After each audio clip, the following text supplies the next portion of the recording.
ಓಂ ತತ್ಸತ್. ಎಲ್ಲರಿಗೂ ನಮಸ್ಕಾರ. ಇವತ್ತಿನ ದಿನ ವಿಶಿಷ್ಟವಾದ ಕಾರ್ಯಕ್ರಮ. ನಮ್ಮ ಭಾರತದ ಇಂಟರಿಮ್ ಬಜೆಟ್ ಯಾವುದು ಫೆಬ್ರವರಿ 1ನೇ ತಾರೀಕು ಬಂದಿದೆ. ಅದಕ್ಕೆ ಸಂಬಂಧಪಟ್ಟಂತೆ ಆ ಬಜೆಟನ್ನು ವಿಶ್ಲೇಷಿಸಿ ನಮಗೆಲ್ಲರಿಗೂ ತಿಳಿ ಹೇಳಬೇಕು ಅಂತ ಹೇಳಿ ಶ್ರೀಯುತ ಪ್ರಕಾಶ್ ಹೆಗ್ಡೆ ಅವ್ರನ್ನ ಕೇಳ್ಕೊಂಡ್ವಿ. ಅವರು ಒಪ್ಕೊಂಡು ಇವತ್ತಿನ ದಿನ ಇಲ್ಲಿಗೆ ಬಂದಿದ್ದಾರೆ. ಪ್ರಕಾಶ್ ಹೆಗ್ಡೆ ಅವರು ಚಾರ್ಟರ್ಡ್ ಅಕೌಂಟೆಂಟ್. ಅವರ ಬಗ್ಗೆ ಒಂದು ಚಿಕ್ಕ ವಿವರ.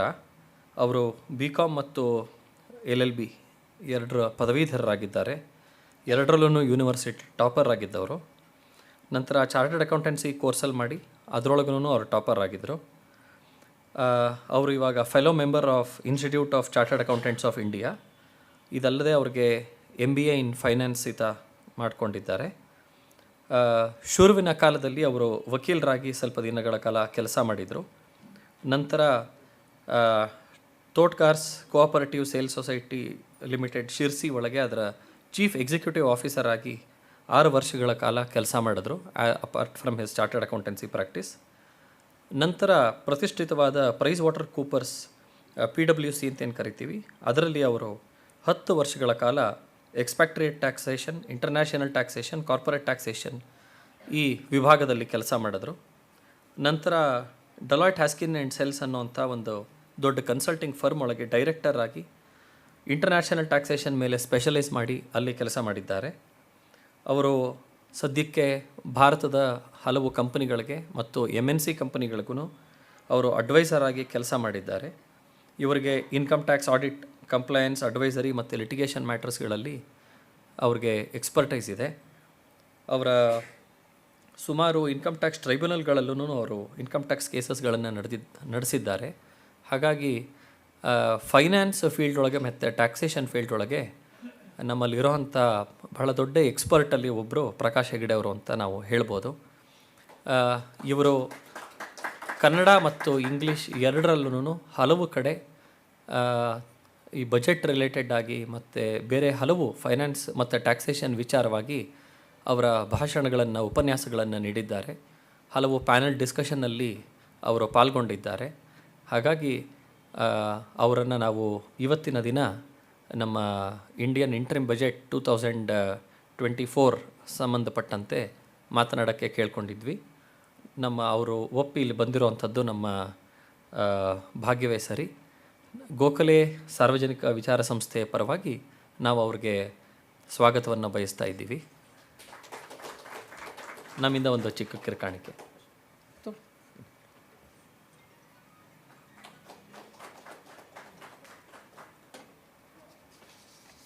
ಪ್ರಕಾಶ್ ಹೆಗ್ಡೆ ಅವರು ಅವರ ಉಪನ್ಯಾಸವನ್ನು ಪ್ರಾರಂಭಿಸಲಿ ಅಂಥೇಳಿ ನಾನು ಕೇಳ್ಕೊತೀನಿ. ಧನ್ಯವಾದ.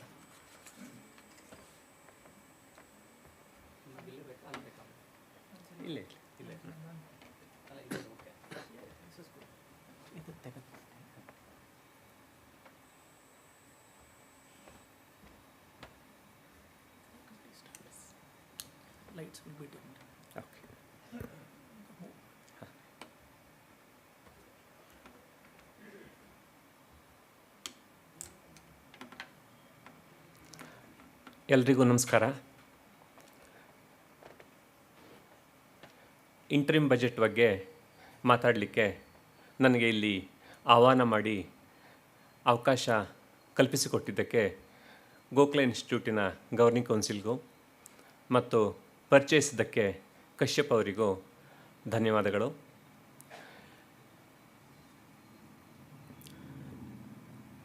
ನಿಮಗೆಲ್ಲ ಗೊತ್ತಿರೋ ಹಾಗೆ ಸೆಂಟ್ರಲ್ ಇಲೆಕ್ಷನ್ನು ಇದ್ದಂಥ ವರ್ಷದಲ್ಲಿ ಸಾಮಾನ್ಯವಾಗಿ ಫುಲ್ ಇಯರ್ ಬಜೆಟನ್ನು ಇಂಟ್ರೊಡ್ಯೂಸ್ ಮಾಡಲ್ಲ. ವೋಟ್ ಆನ್ ಅಕೌಂಟ್ ಅಂತ ಒಂದು ಇಂಟರಿಮ್ ಬಜೆಟ್ ಅಂತ ಕರಿತೀವಲ್ಲ, ಅದನ್ನು ಪ್ರೆಸೆಂಟ್ ಮಾಡ್ತಾರೆ. ಉದ್ದೇಶ ಅಂದರೆ ಈಗ ನೆಕ್ಸ್ಟ್ ಇಲೆಕ್ಷನ್ ಆದಾಗ ಹೊಸ ಗೌರ್ಮೆಂಟ್ ಬಂದರೆ ಆ ಗೌರ್ಮೆಂಟು ಹಿಂದಿನ ಬಜೆಟನ್ನು ಮತ್ತೆ ತಿದ್ದುಪಡಿ ಮಾಡೋ ಅವಶ್ಯಕತೆಯನ್ನು ತಪ್ಪಿಸೋದ ಸಲುವಾಗಿ ಅದು ಹೊಸದಾಗಿ ಇಲೆಕ್ಷನ್ ಆಗಿ ಬಂದ ನಂತರ ಮುಂದಿನ ಅವಧಿದ ಬಜೆಟನ್ನು ಸರಿಯಾಗಿ ಪ್ರೆಸೆಂಟ್ ಮಾಡಲಿಕ್ಕೆ ಅನುಕೂಲ ಆಗಲಿ ಅನ್ನೋ ಕಾರಣಕ್ಕೆ ಈ ವೋಟ್ ಆನ್ ಅಕೌಂಟನ್ನು ಮಾಡ್ತಾರೆ. ಇದು ಹೆಂಗಾಗುತ್ತೆ ಅಂದರೆ, ಸೆಂಟ್ರಲ್ ಗೌರ್ಮೆಂಟಿನ ಫೈನಾನ್ಸ್ ಮಿನಿಸ್ಟ್ರಿ ಇದೆ ಅಲ್ವಾ, ಅವರು ಪ್ರತಿ ವರ್ಷವೂ ಮುಂದಿನ 12 ತಿಂಗಳ ಅವಧಿಗಿದು ರಿಸೀಟು ಪೇಮೆಂಟು ಎಷ್ಟಾಗತ್ತೆ, ಹೇಗಾಗಬೇಕು ಅನ್ನೋದನ್ನು ಒಂದು ಎಸ್ಟಿಮೇಟ್ ಮಾಡಿ 12 ತಿಂಗಳದ್ದು ಬಜೆಟನ್ನು ಪ್ರೆಸೆಂಟ್ ಮಾಡ್ತಾರೆ. ಅದನ್ನು ಸಾರಿ, ಇವತ್ತು ಸ್ವಲ್ಪ ಕೆಮ್ಮಿದೆ ನನಗೆ, ಮಧ್ಯೆ ಮಧ್ಯೆ ಡಿಸ್ಟರ್ಬೆನ್ಸ್ ಆದರೆ ಕ್ಷಮಿಸಿ. ಸೆಂಟ್ರಲ್ ಗೌರ್ಮೆಂಟ್ದು ಕನ್ಸಾಲಿಡೇಟೆಡ್ ಫಂಡ್ ಏನಿದೆಯಲ್ವ, ಆ ಕನ್ಸಾಲಿಡೇಟೆಡ್ ಫಂಡಿಂದ ಹಣವನ್ನು ವಿಡ್ರಾ ಮಾಡೋದಕ್ಕೆ ಪಾರ್ಲಿಮೆಂಟ್ದು, ಪ್ರೆಸಿಡೆಂಟ್ದು ಎಲ್ಲರದ್ದು ಅಪ್ರೂವಲ್ ಬೇಕಾಗತ್ತೆ. ಆ ಪ್ರೊಸೆಸ್ಸು ಯಾವಾಗಲೂ ಪ್ರತಿ 5 ವರ್ಷದ ಅವಧಿಯಲ್ಲಿ 4 ವರ್ಷ ತುಂಬ ಸ್ಮೂತಾಗಿ ನಡೆಯುತ್ತೆ. ಇಲೆಕ್ಷನ್ ಇರುವಂಥ 5ನೇ ವರ್ಷ ಮಾತ್ರ ಇಲೆಕ್ಷನ್ ಆಗೋವರೆಗೆ ಪೀರಿಯಡ್ಗೆ ಇಂಟರಿಮ್ ಬಜೆಟು, ಅದರ ನಂತರ ಫುಲ್ ಬಜೆಟನ್ನು ಮಾಡ್ತಾ ಬಂದಿರೋದು ಒಂದು ಸಂಪ್ರದಾಯ. ಇದೇ ಗೌರ್ಮೆಂಟು 2019ರಲ್ಲಿ ಇಂಟರಿಮ್ ಬಜೆಟನ್ನು ಇಂಟ್ರೊಡ್ಯೂಸ್ ಮಾಡುವಂಥ ಅವಕಾಶ ಬಂದಿತ್ತು. ಆಶ್ಚರ್ಯ ಏನಂದರೆ 2019ರಲ್ಲಿ ತುಂಬ ಬದಲಾವಣೆಗಳನ್ನು ಮಾಡಿದ್ರು, ತುಂಬ ಪ್ರಪೋಸಲ್ಸ್ಗಳನ್ನು ತಂದರು, ಸಾಕಷ್ಟು ಹೊಸ ಹೊಸ ಇನ್ವೆಸ್ಟ್ಮೆಂಟ್ಗಳ ಬಗ್ಗೆ ಪ್ರಪೋಸಲ್ಗಳನ್ನು ತಂದರು. ಅದೇ ರೀತಿ ಈ ಸಾರಿ ಕೂಡ ಆಗುತ್ತೆ ಅಂತ ಎಲ್ಲರದ್ದು ನಿರೀಕ್ಷೆ ಆಗಿತ್ತು. ಈ ಇಂಟರಿಮ್ ಬಜೆಟ್ನಲ್ಲೂ ಕೂಡ ಫುಲ್ ಇಯರ್ ಬಜೆಟ್ನ ಪ್ರಪೋಸಲ್ಗಳನ್ನು, ಇನ್ವೆಸ್ಟ್ಮೆಂಟ್ಗಳನ್ನು ಡಿಸ್ಕಸ್ ಮಾಡ್ಬೋದು ಅಂತ ನಿರೀಕ್ಷೆ ಇತ್ತು. ಆದರೆ ಎಲ್ಲರ ನಿರೀಕ್ಷೆ ಹುಸಿಯಾಗಿ ಈ ಸಾರಿ ಹಾಗೆ ಮಾಡಲಿಲ್ಲ. ಅವರು ತುಂಬ ಲಿಮಿಟೆಡ್ ಆಗಿ, ಹೆಚ್ಚು ಕಮ್ಮಿ ಯಾವುದೇ ಬದಲಾವಣೆ ಇಲ್ಲ ಅಂತ ಹೇಳ್ಬೋದು, ಆ ಥರದ್ದು ತೀರಾ ಇಂಟರಿಮ್ ಆಗಿ ಪ್ರಪೋಸಲ್ಗಳನ್ನ ಮಾಡಿದ್ದಾರೆ. ಈ ಬಜೆಟನ್ನು ಪ್ರೆಸೆಂಟ್ ಮಾಡೋ ಹಿಂದಿನ ದಿನ ಫೈನಾನ್ಸ್ ಮಿನಿಸ್ಟ್ರು ಯಾವಾಗಲೂ ಆ್ಯನ್ಯುಯಲ್ ಇಕನಾಮಿಕ್ ಸರ್ವೆಯನ್ನು ಪಾರ್ಲಿಮೆಂಟಲ್ಲಿ ಪ್ರೆಸೆಂಟ್ ಮಾಡ್ತಾರೆ.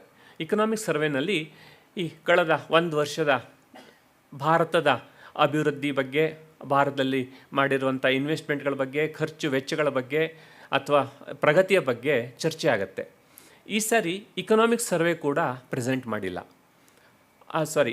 ಇಕನಾಮಿಕ್ ಸರ್ವೆ ಈ ವರ್ಷದ್ದು ಪ್ರೆಸೆಂಟ್ ಮಾಡಿಲ್ಲ. ಅವರು ಇಕನಾಮಿಕ್ ರಿವ್ಯೂ ಅಂತ ಕಳೆದ 10 ವರ್ಷದ ತಮ್ಮ ಸಾಧನೆಗಳ ಏನು ಅನ್ನೋದನ್ನು ಬಿಂಬಿಸೋದಕ್ಕೆ ರಿವ್ಯೂವನ್ನು ಪ್ರೆಸೆಂಟ್ ಮಾಡಿದ್ರು. ಈ ಇಕನಾಮಿಕ್ ಸರ್ವೆ 2024 ಹೊಸದಾಗಿ ಗೌರ್ಮೆಂಟ್ ಬಂದ ನಂತರ, ಅಂದರೆ ಇಲೆಕ್ಷನ್ ನಂತರ ಪ್ರೆಸೆಂಟ್ ಮಾಡ್ತೀವಿ ಅಂತ ಹೇಳಿದ್ರು. ಅದೇ ರೀತಿ ಫುಲ್ ಇಯರ್ ಬಜೆಟು ಕೂಡ ಜುಲೈದಲ್ಲಿ ಹೊಸ ಗೌರ್ಮೆಂಟ್ ಬಂದ ಮೇಲೆ ಪ್ರೆಸೆಂಟ್ ಆಗುತ್ತೆ, ನಾವೇ ಬರ್ತೀವಿ ಅನ್ನೋ ವಿಶ್ವಾಸದಿಂದ ಹೇಳಿದ್ರು. ಈ ಇಂಟರಿಮ್ ಬಜೆಟ್ನಲ್ಲಿ ಮತ್ತು ಈ ಇಕನಾಮಿಕ್ ರಿವ್ಯೂ 2014 to 2024 10 ಇಯರ್ ಪೀರಿಯಡ್ನಲ್ಲಿ ಏನಿದೆ ಅಂತ ನಾವೊಂದು ಸರಿ ನೋಡೋಣ. ಕೆಲವಷ್ಟು ತುಂಬ ಆಶ್ಚರ್ಯಕರವಾದಂಥ ವಿಷಯಗಳಿದ್ದಾವೆ. ಇದು ಇಕನಾಮಿಕ್ ರಿವ್ಯೂ ಪಾರ್ಲಿಮೆಂಟಲ್ಲಿ ಪ್ರೆಸೆಂಟ್ ಆಗಿದ್ದು ಈ ಗವರ್ಮೆಂಟಿನ ಅವಧಿದು ಅಂತ ನಾವು ಪರಿಗಣಿಸಿದ್ರೂ ಕೂಡ, ಅದನ್ನು ಕೇವಲ 10 ವರ್ಷಕ್ಕೆ ಸೀಮಿತವಾಗಿ ಪ್ರೆಸೆಂಟ್ ಮಾಡಿದ್ದಿದ್ರೂ ಕೂಡ, ಆ 10 ವರ್ಷದಲ್ಲಿ ಏನೇನು ಬದಲಾವಣೆಗಳಾಗಿವೆ, ಯಾವ ಕಡೆ ನಮ್ಮ ಇಕನಾಮಿಕ್ ಸಿಚುವೇಶನ್ನು, ಭಾರತದ ಅಭಿವೃದ್ಧಿ ಸಾಗ್ತಾ ಇದೆ ಅಂತ ನೋಡಲಿಕ್ಕೆ ನಮಗೆ ಕುತೂಹಲ ಅನಿಸುತ್ತೆ. ನಾನು ಅದೆಲ್ಲ ಇನ್ಫಾರ್ಮೇಷನನ್ನು ಸಂಕ್ಷಿಪ್ತವಾಗಿ ಕಂಪೈಲ್ ಮಾಡಿದ್ದೀನಿ. ನಂಬರ್ಸ್ಗಳು, ಬಾರ್ ಚಾರ್ಟ್ಗಳು, ಡಯಾಗ್ರಾಮ್ಗಳು ಸ್ವಲ್ಪ ಜಾಸ್ತಿನೇ ಇದೆ. ಯಾಕೆಂದರೆ ಇಕನಾಮಿಕ್ ರಿವ್ಯೂ, ಇಕನಾಮಿಕ್ ಸರ್ವೆನಲ್ಲಿ, ಅದು ಬಜೆಟ್ನಲ್ಲಿ ಅಂಕಿ ಸಂಖ್ಯೆಗಳು, ಬಜೆಟ್ ಚಾರ್ಟ್ಗಳು ಮತ್ತು ಡಯಾಗ್ರಾಮ್ಗಳು ಇಲ್ಲ ಅಂದರೆ ಅಷ್ಟೊಂದು ಇಂಟ್ರೆಸ್ಟ್ ಬರಲ್ಲ, ಕಂಪ್ಯಾರಿಸನ್ಗೆ ಸಹಾಯ ಆಗುತ್ತೆ ಅಂತ ಭಾಳಷ್ಟು ವಿಷಯಗಳನ್ನು ಇಕನಾಮಿಕ್ ರಿವ್ಯೂದಿಂದ ನಾವು ತಗೊಂಡಿದ್ದೀವಿ. ಭಾಳಷ್ಟು ಬಾರ್ ಚಾರ್ಟ್ಗಳು, ಇನ್ಫಾರ್ಮೇಷನ್ಗಳನ್ನು. ಇನ್ನು ಕೆಲವಷ್ಟು ಬಜೆಟ್ಗಳಿಂದ ನಾವು ಇಂಟರಿಮ್ ಬಜೆಟಲ್ಲಿ ಏನೇನು ಇನ್ಫಾರ್ಮೇಷನ್ ಇದೆಯೋ ಅಲ್ಲಿಂದ ತಗೊಂಡಿದ್ದೀವಿ. ಇನ್ನು ಕೆಲವಷ್ಟು ಪಬ್ಲಿಕ್ ಡೊಮೇನಲ್ಲಿ ಏನೇನು ಇನ್ಫಾರ್ಮೇಷನ್ ಸಿಗುತ್ತೋ, for example world bank related ಯಾವುದಾದ್ರೂ ಇನ್ಫಾರ್ಮೇಷನ್ ಇದ್ದರೆ ಆ ಪೋರ್ಟಲಿಂದ, ಇನ್ನು ಕೆಲವಷ್ಟು ಪ್ರೈವೇಟು ಟ್ರಸ್ಟೆಡ್ NGOಗಳಿದ್ದರೆ ಅವರ ಕಡೆಯಿಂದ ಸಿಗುವಂಥ ಇನ್ಫಾರ್ಮೇಷನ್ಗಳನ್ನು ಎಲ್ಲ ತಗೊಂಡು ಕಂಪೈಲ್ ಹಾಕಿ ಈ ಸಭೆಗೆ ಅಂತ ನಾವು ರೆಡಿ ಮಾಡಿಕೊಂಡು ಬಂದಿದ್ದೀವಿ. ನಿಮ್ಮದೇನಾದರೂ ಪ್ರಶ್ನೆಗಳಿದ್ದರೆ ಅಥವಾ ಯಾವುದಾದ್ರೂ ಕನ್ಫ್ಯೂಷನ್ಗಳಿದ್ದರೆ ನನ್ನನ್ನು ಎಷ್ಟೊತ್ತಿಗೆ ಬೇಕಾದರೂ ಕೇಳ್ಬೋದು.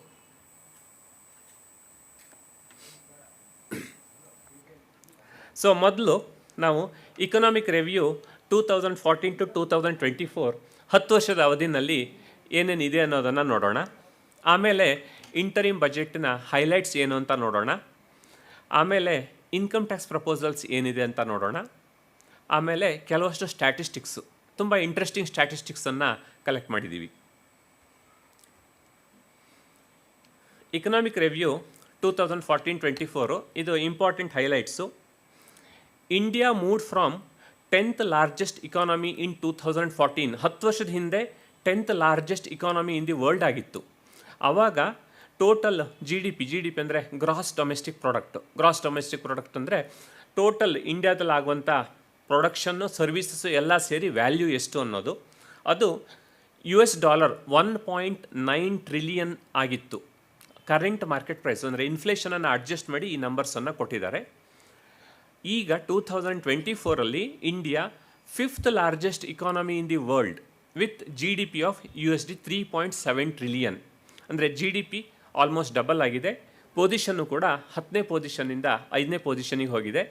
ಗೌರ್ಮೆಂಟು ಈಗ ಹೇಳ್ತಾ ಇರೋದು ನೆಕ್ಸ್ಟ್ ಇಲೆಕ್ಷನ್ ಆದಾಗ ನಾವು ಬಂದರೆ ನೆಕ್ಸ್ಟ್ ಟರ್ಮಲ್ಲಿ ಇದು 5ನೇ ಪೊಸಿಷನಲ್ಲಿ ಇದ್ದಿದ್ದನ್ನು 3ನೇ ಪೊಸಿಷನ್ಗೆ ತಗೊಂಡು ಹೋಗ್ತಾ ಇದ್ದೀವಿ ಅಂತ. Agriculture sector, which is estimated to constitute 18% of India's GVA in 2023-24, grew at an average annual rate of 3.7%.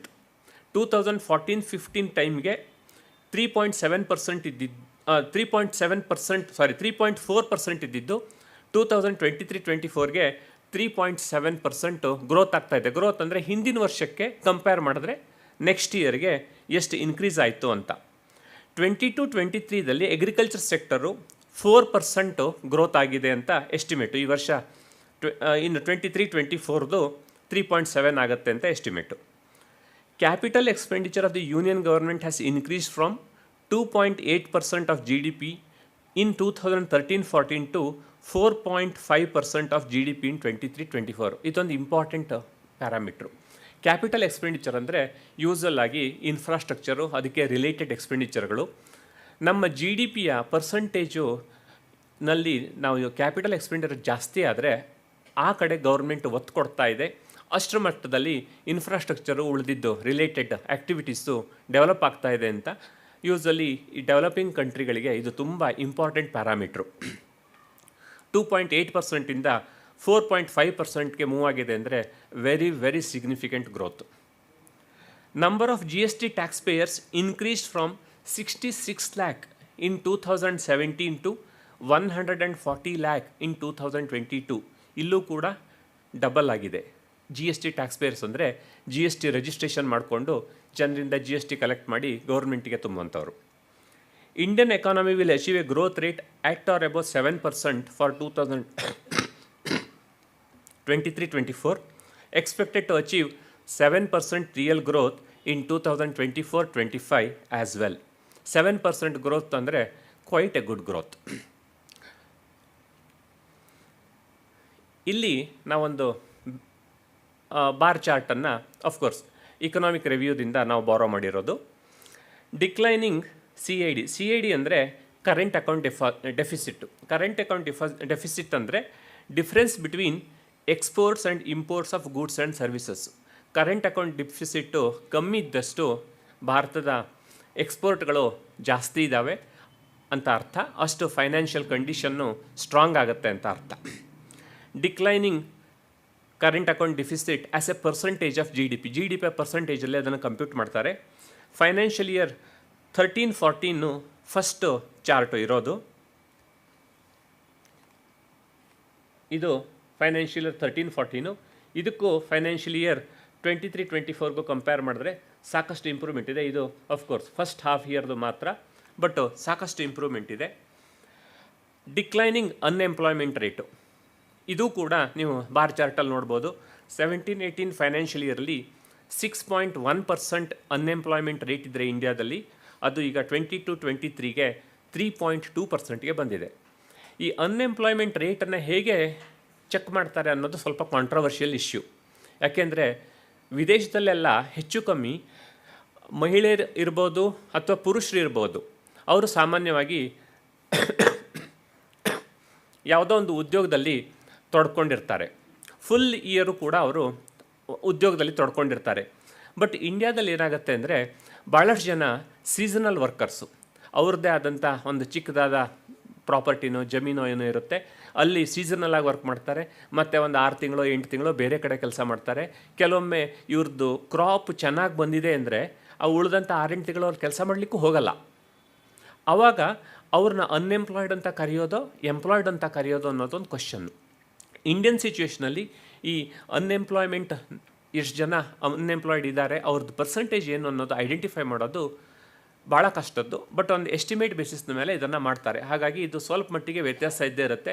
ಇದು ಕೂಡ ಭಾಳಷ್ಟು ಈ ರಾಜಕೀಯ ವಲಯದಲ್ಲಿ ಚರ್ಚೆ ಆಗುವಂಥದ್ದು. ಇವರು ಸುಳ್ಳು ಹೇಳ್ತಾ ಇದ್ದಾರೆ, ಅವ್ರು ನಿಜ ಹೇಳ್ತಾ ಇದ್ದಾರೆ, ಈ ಥರ ಡಿಸ್ಕಷನ್ ಆಗ್ತಾ ಇರೋದು ನಿಜ. ಬಟ್ ಫ್ಯಾಕ್ಚುಲಿ ಕೂಡ ನಮಗೆ ಎಕ್ಸಾಕ್ಟಾಗಿ ಅದನ್ನು ಐಡೆಂಟಿಫೈ ಮಾಡಲಿಕ್ಕೆ ಆಗಲ್ಲ. ಜಿ ಎಸ್ ಟಿ ಕಲೆಕ್ಷನ್ನು ಮತ್ತು inflation related data. G S ಟಿಯನ್ನು ಫೈನಾನ್ಷಿಯಲ್ ಇಯರ್ 2017-18ನಲ್ಲಿ ಗೌರ್ಮೆಂಟು ಇಂಟ್ರೊಡ್ಯೂಸ್ ಮಾಡ್ತು. ಆವಾಗ ಮಂತ್ಲಿ ಕಲೆಕ್ಷನ್ನು ಆಲ್ ಇಂಡಿಯಾ ಬೇಸಿಸ್ನ ಮೇಲೆ monthly G S T collection 90,000 crores ಇತ್ತು, ಅಂದರೆ 0.9 lakh ಅಷ್ಟಿದ್ದಿದ್ದು ಈಗ ಮೊನ್ನೆ ಜಾನ್ವರಿಗೆ 1.7 lakh crore, ಅಂದರೆ 1,70,000 ಕೋಟಿಗೆ ಜಿ ಎಸ್ ಟಿ ಕಲೆಕ್ಷನ್ ಹೋಗಿದೆ.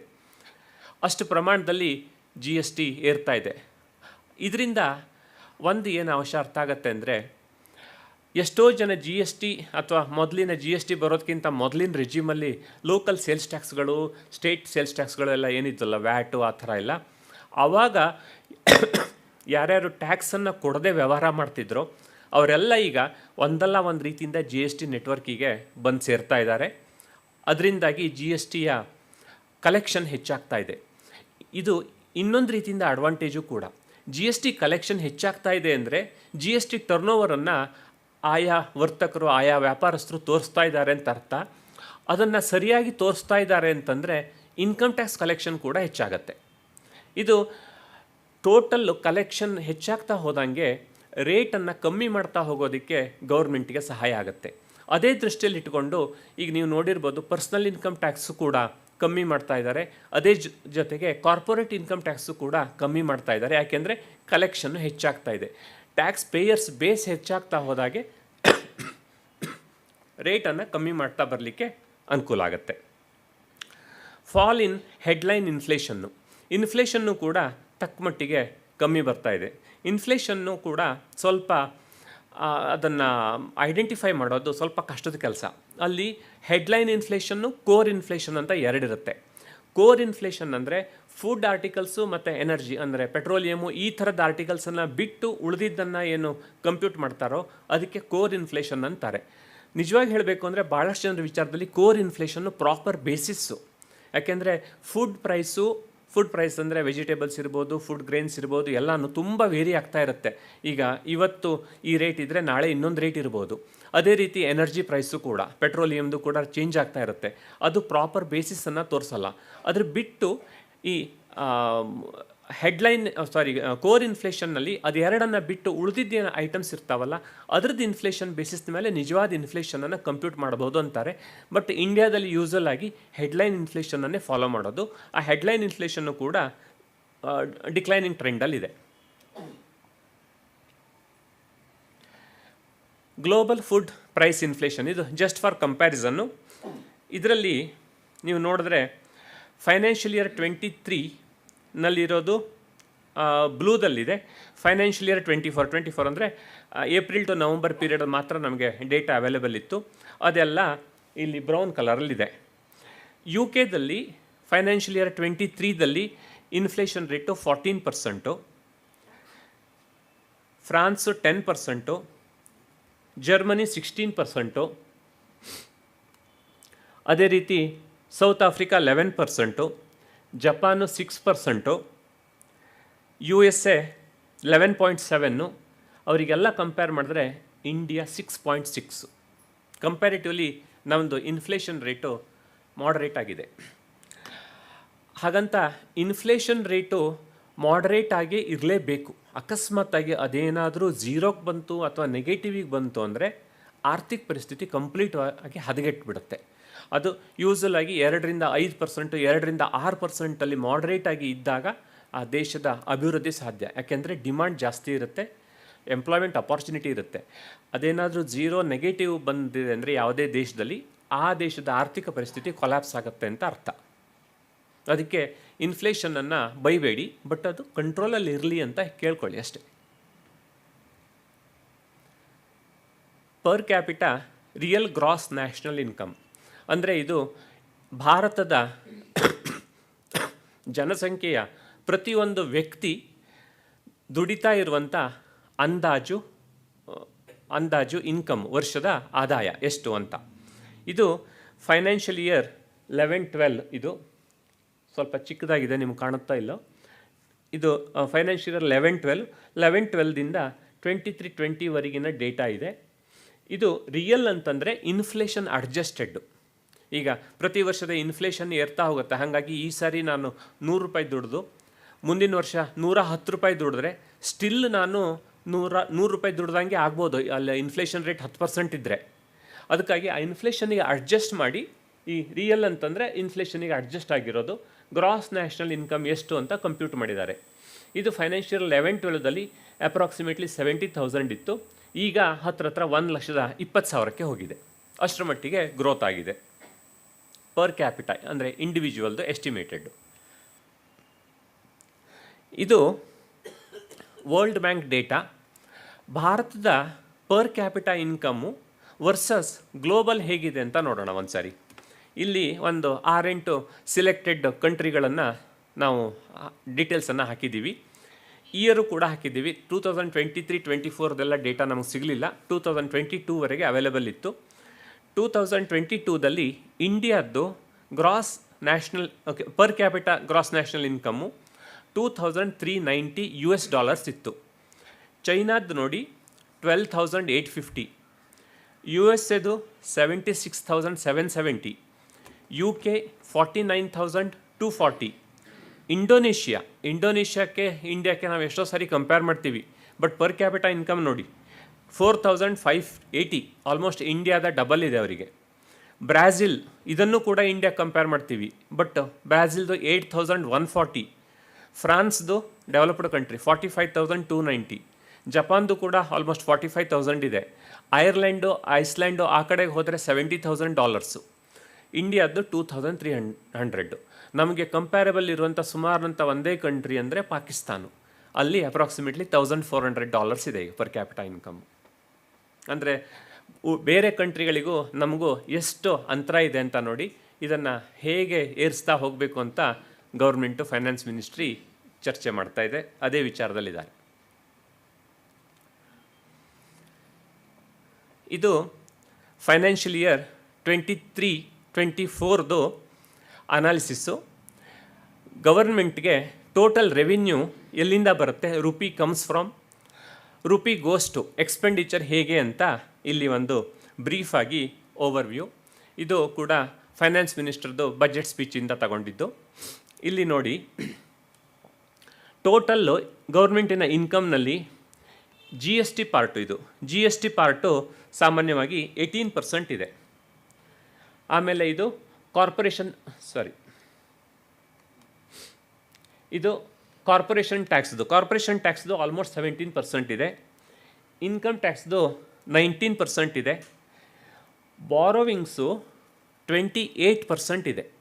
ಇದು ಗೌರ್ಮೆಂಟಿನ ರಿಸಿಟಿನ ಸೋರ್ಸು. ಆಮೇಲೆ ಉಳಿದಿರೋದು ಕೆಲವಷ್ಟು ನಾನ್ ಟ್ಯಾಕ್ಸ್ ರಿಸಿಟು, ಕಸ್ಟಮ್ಸು, ಇದೆಲ್ಲ ಸೇರಿಸ್ಬಿಟ್ಟು 3%, 4% ಈ ಥರ ಇದೆ. ಗೌರ್ಮೆಂಟಿನ ಎಕ್ಸ್ಪೆಂಡಿಚರ್ ಹೇಗಿದೆ ಅಂತ ನೋಡಿ. ಫಸ್ಟ್ ನೋಡಬೇಕಾಗಿರೋದು ಇಂಟ್ರೆಸ್ಟ್ ಪೇಮೆಂಟು. 20% ಇಂಟ್ರೆಸ್ಟ್ ಪೇಮೆಂಟ್ ಆಗ್ತಾ ಇದೆ. ಆಮೇಲೆ ಸೆಂಟ್ರಲ್ ಗೌರ್ಮೆಂಟಿನ sponsored schemes 8%, central sector schemes 16%. ಅದೆಲ್ಲದಕ್ಕಿಂತ ಇಂಪಾರ್ಟೆಂಟ್ ನಾವು ನೋಡಬೇಕಾಗಿರೋದು ಡಿಫೆನ್ಸು 8%.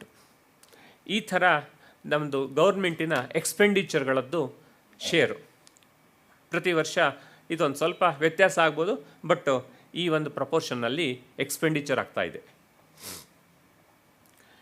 ಇದು next slide capital expenditure by public sector ಅಂದರೆ ಸೆಂಟ್ರಲ್ ಗೌರ್ಮೆಂಟ್ ಇರ್ಬೋದು ಅಥವಾ ಪಬ್ಲಿಕ್ ಕಾರ್ಪೊರೇಷನ್ ಇರ್ಬೋದು, ಅವರಿಂದ ಕ್ಯಾಪಿಟಲ್ ಎಕ್ಸ್ಪೆಂಡಿಚರು ಇಂಡಿಯಾದಲ್ಲಿ ಎಷ್ಟಾಗ್ತಾ ಇದೆ ಅಂತ. ಇದು ನಾನು ಆಗಲೇ ಹೇಳಿದ್ನಲ್ಲ, ಕ್ಯಾಪಿಟಲ್ ಎಕ್ಸ್ಪೆಂಡಿಚರ್ ಜಾಸ್ತಿ ಆಗ್ತಾ ಹೋದಾಗೆ ಇನ್ಫ್ರಾಸ್ಟ್ರಕ್ಚರಲ್ ಗ್ರೋತ್ ಆಗ್ತಾ ಇದೆ ಅಂತ ಅರ್ಥ. ಅದು ಹೆಚ್ಚಾಗ್ತಾ ಹೋದಾಗೆ ನಾವು ಡೆವಲಪಿಂಗ್ ಸ್ಟೇಜಿಗೆ ಹೋಗೋದಕ್ಕೆ ಅನುಕೂಲ ಆಗುತ್ತೆ. ಇಲ್ಲಿ ನೋಡಿ, ರುಪೀಸ್ ಲ್ಯಾಕ್ ಕ್ರೋರ್ಸಲ್ಲಿದೆ. 2014-15 ಈ ಕ್ಯಾಪಿಟಲ್ ಎಕ್ಸ್ಪೆಂಡಿಚರು 5.6 ಲ್ಯಾಕ್ ಕ್ರೋರ್ ಇತ್ತು. 5,60,000 ಕೋಟಿ ಇದ್ದಿತ್ತು 2014-15. ಅದು ಏರ್ತಾ ಏರ್ತಾ ಏರ್ತಾ ಈಗ 18,60,000 ಕೋಟಿಗೆ ಹೋಗಿದೆ. ಅಂದರೆ ಹತ್ರ 3 ಪಟ್ಟು ಕ್ಯಾಪಿಟಲ್ ಎಕ್ಸ್ಪೆಂಡಿಚರು ಜಾಸ್ತಿ ಆಗಿದೆ ಈ ಒಂದು 10 ವರ್ಷದ ಅವಧಿನಲ್ಲಿ. ಅದು ರೋಡ್ಗಿರ್ಬೋದು, ರೈಲ್ವೆಗಿರ್ಬೋದು, ಬಿಲ್ಡಿಂಗ್ಗಳಿಗಿರ್ಬೋದು, ಬೇರೆ ಯಾವುದೇ ರೀತಿ ಇನ್ಫ್ರಾಸ್ಟ್ರಕ್ಚರ್ಗಿರ್ಬೋದು, capital expenditure.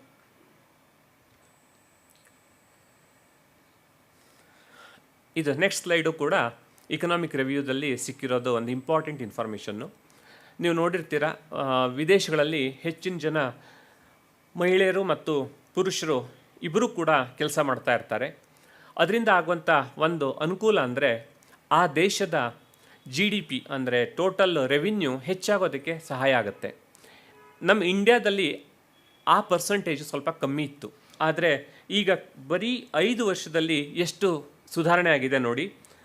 2017-18 23% of the labour force female ಇದ್ದರು. 23% of the total labour force.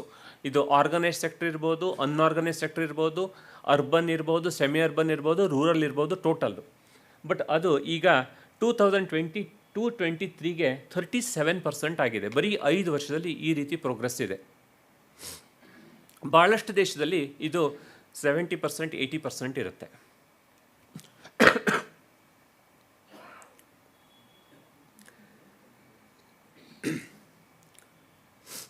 ಇದು ಈ ಸ್ಲೈಡಲ್ಲಿ ಇಂಡಿಯಾ ಮತ್ತು ವರ್ಲ್ಡ್ ಡಾಲರ್ದು GDP ಗ್ರೋತ್ ಕಳೆದ 10 ವರ್ಷದಲ್ಲಿ GDP ಹೇಗೆ ಇಂಪ್ರೂವ್ಮೆಂಟ್ ಆಗಿದೆ ವರ್ಲ್ಡಿನ ಎಲ್ಲ ಕಂಟ್ರಿಗಳನ್ನು ಸೇರಿಸಿದ್ರೆ ಇಂಡಿಯಾ ಜೊತೆಗೆ ಕಂಪೇರ್ ಮಾಡಿದ್ರೆ.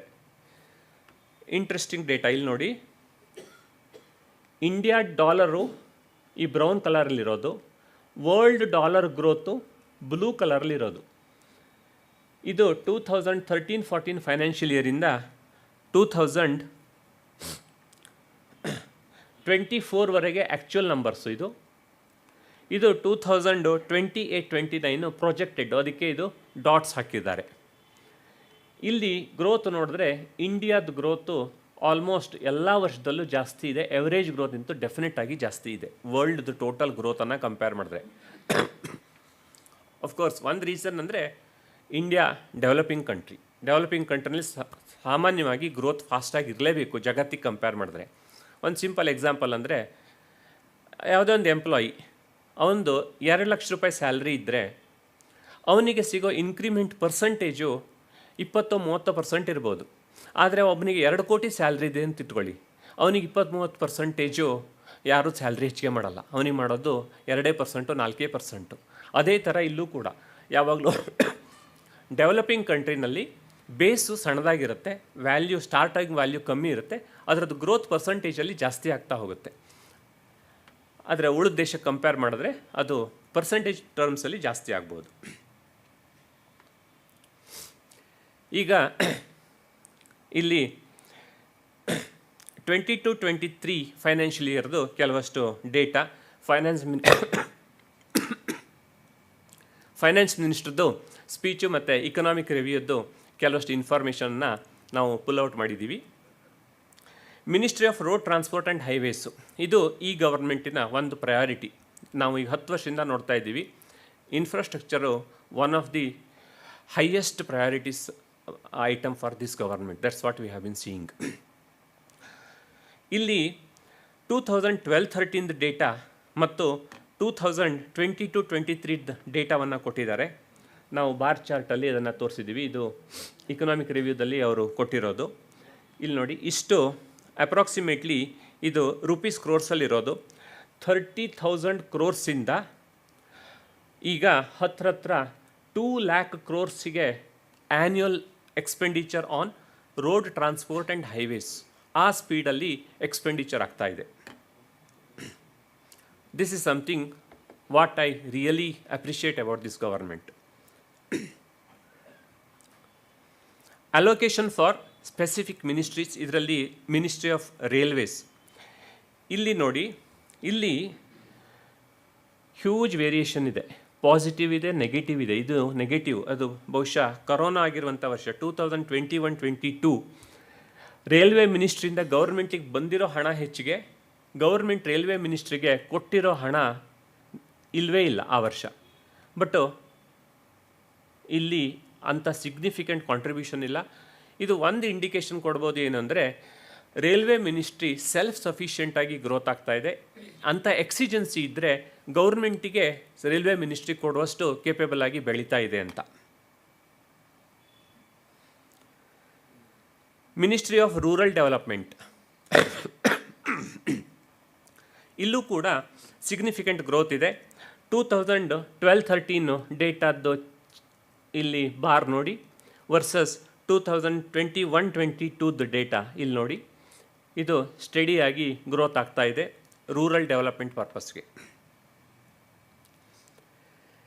Ministry of agriculture and farmers welfare, ಇದು rural development related, but separate ಮಿನಿಸ್ಟ್ರಿಗಳಿದ್ದಾವೆ. ಇದು ಕೂಡ one of the priority sectors. ಇಲ್ಲೂ ನೋಡಿ 12-13 ಹಾರ್ಡ್ಲಿ 20,000 crores ಇದ್ದಿದ್ದು 22-23ಗೆ 1,35,000 crores ಗೌರ್ಮೆಂಟ್ದು ಎಕ್ಸ್ಪೆಂಡಿಚರ್ ಆಗ್ತಾ ಇದೆ, ಆ್ಯನ್ಯುವಲ್ ಎಕ್ಸ್ಪೆಂಡಿಚರು.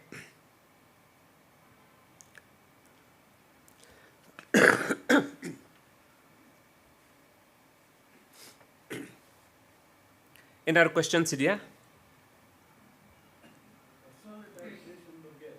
S, okay.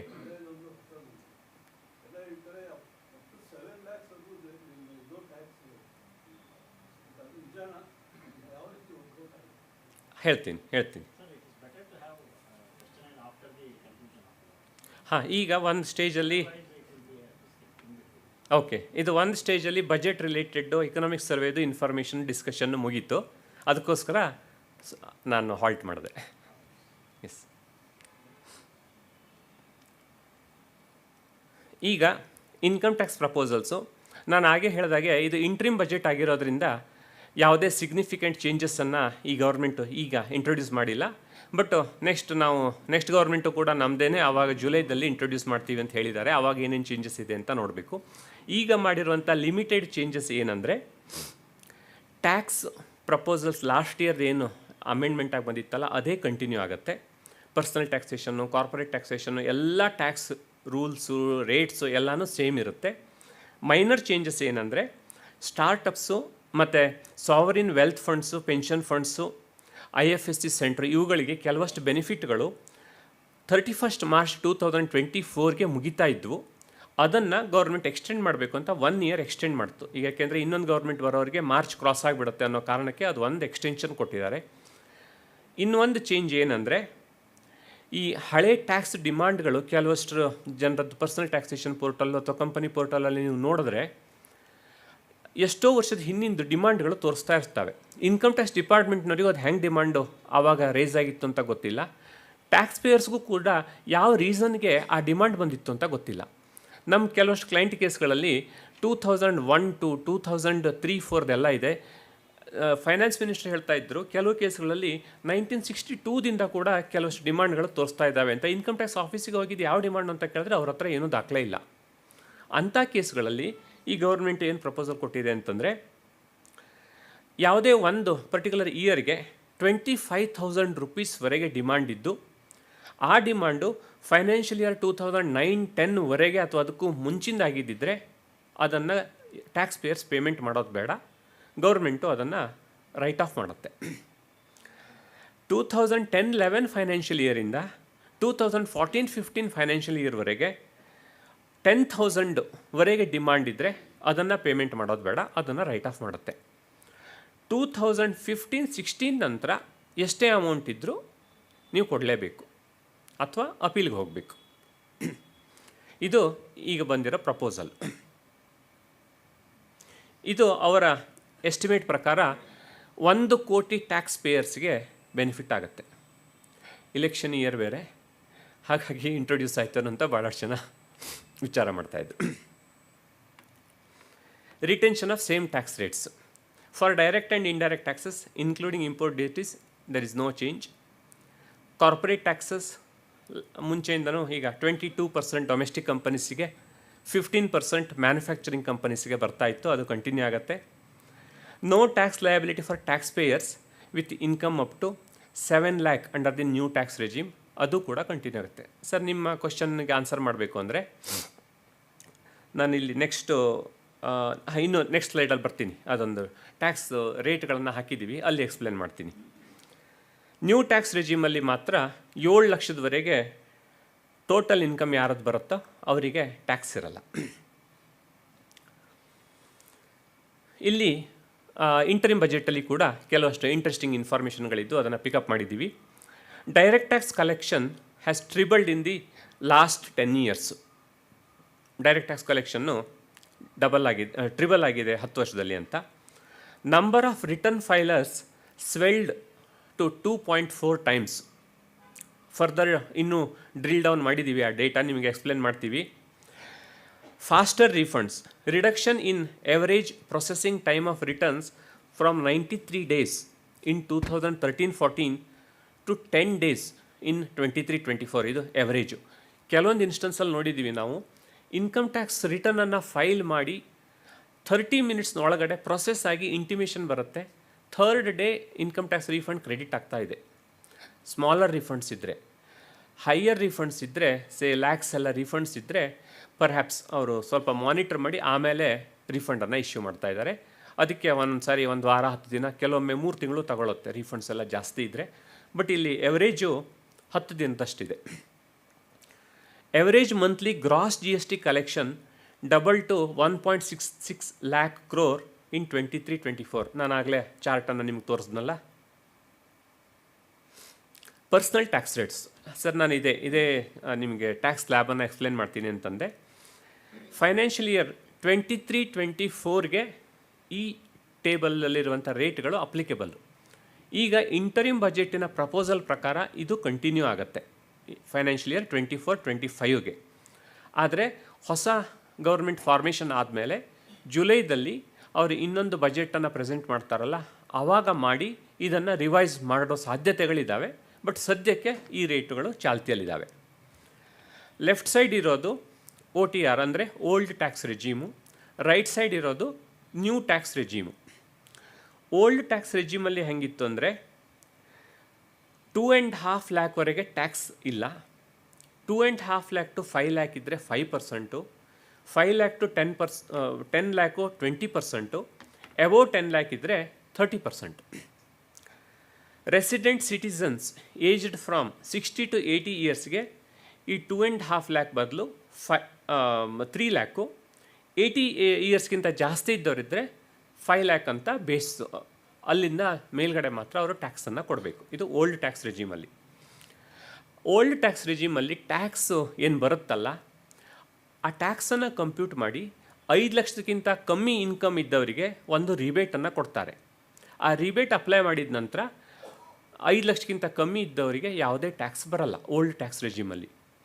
ಆದರೆ ನ್ಯೂ ಟ್ಯಾಕ್ಸ್ ರೆಜಿಮಲ್ಲಿ ಏನು ಮಾಡಿದ್ದಾರೆ ಅಂದರೆ 7 ಲಕ್ಷದವರೆಗೆ ಟೋಟಲ್ ಇನ್ಕಮ್ ಯಾರದ್ದಿರುತ್ತೋ ಅವರಿಗೆ ರಿಬೇಟ್ ಕೊಡ್ತಾರೆ.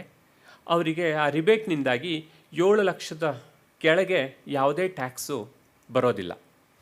ಆದರೆ 7 ಲಕ್ಷ ಇರೋದು 7,01,000 ಆದರೆ ಆ ರಿಬೇಟು ಸಿಗೋದಿಲ್ಲ.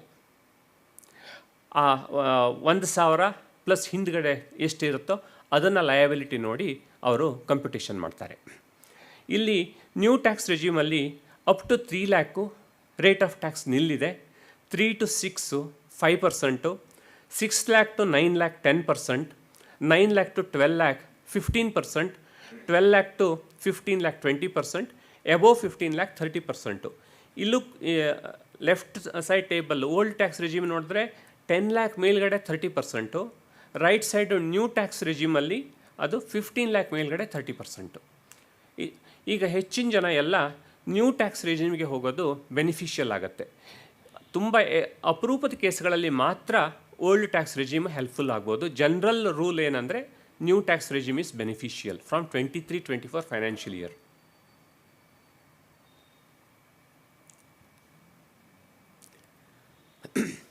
ಇದಿಷ್ಟು ಪರ್ಸ್ನಲ್ ಟ್ಯಾಕ್ಸ್ ರೇಟ್ಸು ಮತ್ತು ಈಗ ಇಂಟ್ರಿಮ್ ಬಜೆಟಲ್ಲಿ ಪ್ರಪೋಸ್ ಮಾಡಿರುವಂಥ ಇನ್ಕಮ್ ಟ್ಯಾಕ್ಸ್ ರಿಲೇಟೆಡ್ಡು ಅಮೆಂಡ್ಮೆಂಟ್ಗಳು. ಇನ್ನು ನಾವು ಕೆಲವಷ್ಟು ಡೈರೆಕ್ಟ್ ಟ್ಯಾಕ್ಸ್ ಸ್ಟ್ಯಾಟಿಸ್ಟಿಕ್ಸನ್ನು ತೆಗೆದು ಇಲ್ಲಿ ಡಿಸ್ಕಷನ್ಗೆ ತಗೊಂಡಿದ್ದೀವಿ. ಏನೇನು ಅಂತ ಹೇಳ್ತೀನಿ. Direct tax collection and administration public ಡೊಮೇನಲ್ಲಿ CBDTನವರು ಹಾಕ್ತಾ ಇರ್ತಾರೆ, ಅಲ್ಲಿಂದ ನಾವು ತಗೊಂಡಿರುವಂಥ ಡೇಟಾಗಳು ಇದು. ಫೈನಾನ್ಷಿಯಲ್ ಇಯರ್ 2022-23ವರೆಗಿಂದು ಡೇಟಾಗಳು ಸಿಕ್ಕಿದೆ. ಡೈರೆಕ್ಟ್ ಟ್ಯಾಕ್ಸ್ ಸ್ಟ್ಯಾಟಿಸ್ಟಿಕ್ಸ್ ನೋಡಿ. Net direct tax collection have increased by 160%, that is from 6,38,000 crore in 23-24 financial year to 16,63,000 crore in 22-23 financial year. Gross direct tax collections of rupees 19,72,000 crore in 22-23 have registered an increase of over 173% compared to gross direct tax collections of rupees 7,21,000 crore in 2013-14. ಇಲ್ಲೆಲ್ಲ 2013-14 versus 2022-23 ಎಷ್ಟು changes ಆಗಿದೆ ಅಂತ ನೋಡಿ. Direct tax to GDP ratio has increased from 5.62% in 13-14 to 6.11% in 22-23. ಅದೇನು ಹೇಳುತ್ತೆ ಅಂತಂದರೆ tax payers tax payment ಮಾಡ್ತಾ ಇರೋದು ಜಾಸ್ತಿ ಆಗ್ತಾ ಇದೆ GDPಗೆ ಕಂಪೇರ್ ಮಾಡಿದ್ರೆ ಅಂತ. ಅಂದರೆ ಟ್ಯಾಕ್ಸ್ ಪೇಯರ್ಸು ಹೆಚ್ಚಾಗ್ತಾ ಇದ್ದಾರೆ. ಅದಕ್ಕೆ ನಾನು ಆಗಲೇ ಹೇಳಿದಾಗೆ ಒಂದು ರೀಸನ್ನು GST ಇಂಟ್ರೊಡ್ಯೂಸ್ ಮಾಡಿರೋದು, ಇನ್ನೊಂದು ರೀಸನ್ನು ಟ್ಯಾಕ್ಸ್ ರೇಟನ್ನು ಕಮ್ಮಿ ಮಾಡ್ತಾ ಇರೋದು, ಇನ್ನೊಂದು ರೀಸನ್ನು ಜನರು ಸ್ವಇಚ್ಛೆಯಿಂದ ಟ್ಯಾಕ್ಸನ್ನು ಪೇಮೆಂಟ್ ಮಾಡ್ತಾ ಇರೋದು. ಕಾಸ್ಟ್ ಆಫ್ ಕಲೆಕ್ಷನ್ ಅಂದರೆ ಇದು administration expenses has decreased from 0.57% of the total collection in 2013-14 to 0.51% of total collection in 22-23. ಇಲ್ಲಿ 0.06% ರಿಡಕ್ಷನ್ ಆದರೂ ಕೂಡ ಸಿಗ್ನಿಫಿಕೆಂಟ್ ಅಮೌಂಟ್ ಸೇವಿಂಗ್ಸ್ ಆಯಿತು ಅಂತ ಅರ್ಥ. ಯಾಕೆಂದರೆ ಅಡ್ಮಿನಿಸ್ಟ್ರೇಷನ್ ಕಾಸ್ಟು ಇದೆಲ್ಲ. Total number of income tax returns filed in 2022-23 stands at 7.78 crore, showing an increase of 104% compared to 3.8 crore in 13-14. Tax return file ಆಗೋರು ಹೆಚ್ಚಾಗಿದ್ದಾರೆ. ಟ್ಯಾಕ್ಸ್ ರಿಟರ್ನ್ ಫೈಲ್ ಆಯಿತು ಅಂದರೆ ಟ್ಯಾಕ್ಸ್ ಪೇ ಮಾಡಿದ್ದಾರೆ ಅಂತ ಅರ್ಥ ಅಲ್ಲ. ನೆಕ್ಸ್ಟ್ ಸ್ಲೈಡಲ್ಲಿ ನೋಡ್ತೀರಾ ನೀವು. ಇದು tax payers as a percent of adult population globally ಎಷ್ಟೆಷ್ಟಿದೆ ಅಂತ ಹೇಳ್ತೀನಿ. ಅಡಲ್ಟ್ ಪಾಪ್ಯುಲೇಷನ್ ಅಂದರೆ 18 ಇಯರ್ಸ್ ಆ್ಯಂಡ್ ಅಬೋವ್ ಪಾಪ್ಯುಲೇಷನ್ ಎಷ್ಟು ವರ್ಸಸ್ ಟ್ಯಾಕ್ಸ್ ಪೇಯರ್ಸ್ ಎಷ್ಟು ಅಂತ. ಇಂಡಿಯಾದಲ್ಲಿ 2.2%, USA ದಲ್ಲಿ 50.1%, UK ದಲ್ಲಿ 59%, ಫ್ರಾನ್ಸಲ್ಲಿ 78%, ಜರ್ಮನಿನಲ್ಲಿ 61%.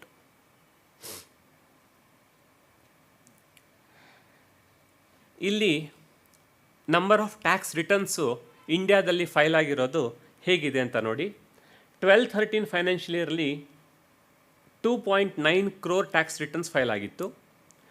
21-22ದಲ್ಲಿ 6.4 crore ಟ್ಯಾಕ್ಸ್ ರಿಟರ್ನ್ಸು ಫೈಲ್ ಆಗಿದೆ. ಟೋಟಲ್ ಟ್ಯಾಕ್ಸ್ ಪೇಮೆಂಟ್ಗಳು 12-13ಇಂದ ಕನ್ಸಿಸ್ಟೆಂಟಾಗಿ ಇನ್ಕ್ರೀಸ್ ಆಗ್ತಾ ಇದೆ. 12-13ನಲ್ಲಿ 1.4 lakh crore ಇದ್ದಿದ್ದು ಈಗ 4.3 lakh crore ಟ್ಯಾಕ್ಸ್ ಪೇಮೆಂಟ್ಗಳು ಇಂಡಿವಿಜುವಲ್ಸಿಂದ ಆಗಿರೋದು. ಇಲ್ಲಿ ಇನ್ನೂ ಇಂಟ್ರೆಸ್ಟಿಂಗ್ ಡೇಟಾ ಇದೆ. Indian tax payers can be divided into 2 broad categories. Those who paid up to rupees 10 lakh in taxes and those who paid more than rupees 10 lakh per year. 97% of the taxpayers paid up to rupees 10 lakh in 21-22, whereas 3% of the taxpayers paid more than 10 lakh rupees. ಆದರೆ ಈ 3% population ಏನು ಉಂಟಲ್ಲ, ಅವ್ರದ್ದು contribution almost 47% of the total taxes. 97% ಜನ contribute ಮಾಡಿರೋದು 52% of the total contribution. ಇದರಲ್ಲಿ ಇದು total tax ಪೇಯರ್ಸ್ದು pyramid ಅಂದರೆ 429 lakh ಟ್ಯಾಕ್ಸ್ ಫೈಲ್ ಏನಾಗಿದೆ ಅಲ್ವಾ, they did not pay A single rupee as tax. ಅವರು ಸುಮ್ಮನೆ ಫಾರ್ಮ್ಯಾಲಿಟಿಗೆ ಮಾಡಿದ್ದಾರೆ, ಬ್ಯಾಂಕ್ ಲೋನ್ ಸಲುವಾಗಿ ಮಾಡಿದ್ದಾರೆ, ಇಲ್ಲ ರೀಫಂಡ್ ಕ್ಲೇಮ್ ಮಾಡಲಿಕ್ಕೆ ಮಾಡಿರೋರು 4,29,00,000 ಟ್ಯಾಕ್ಸ್ ರಿಟರ್ನ್ಸಲ್ಲಿ. 1.93 crore ನಿಜವಾಗಿ ಟ್ಯಾಕ್ಸ್ ಪೇಮೆಂಟ್ ಮಾಡಿರೋರು, tax return file ಮಾಡಿರೋದ್ರಲ್ಲಿ.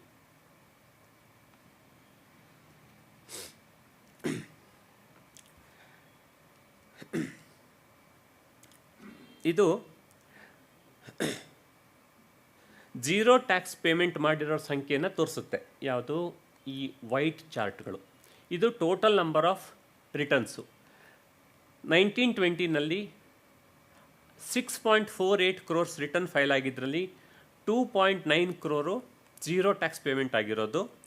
2022-23ದಲ್ಲಿ 7.4 crore tax ರಿಟರ್ನ್ಸಲ್ಲಿ 5.16 crore no tax payments cases.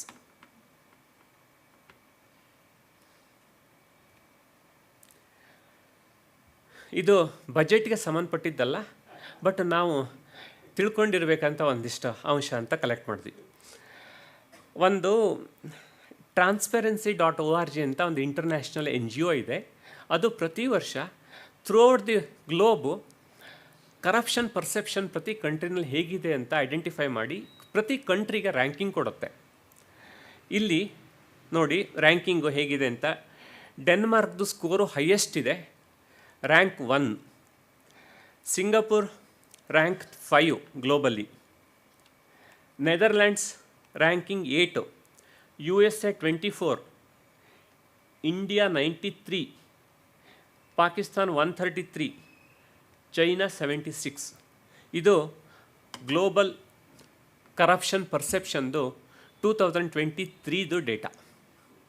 ಅಂದರೆ ನಮ್ಮ ಇಂಡಿಯಾ ಸ್ಟಿಲ್ ಎಲ್ಲಿ ಹೋಗಬೇಕು ನೋಡಿ, 93ದಲ್ಲಿದ್ದೀವಿ ನಾವು ರ್ಯಾಂಕಿಂಗು. ಆಲ್ಮೋಸ್ಟ್ 190 ಕಂಟ್ರೀಸಲ್ಲಿ ಇದನ್ನು ರ್ಯಾಂಕಿಂಗನ್ನು ತಗೋತಾರೆ. ನಮ್ಮದು ಆಲ್ಮೋಸ್ಟ್ ಮಧ್ಯದಲ್ಲಿದೆ, 93ಗೆ ಬಂದಿದೆ. ಇದು ಕಳೆದ 10 ವರ್ಷದ ಕರಪ್ಷನ್ ಪರ್ಸೆಪ್ಷನ್ನಿಂದ ರ್ಯಾಂಕಿಂಗು.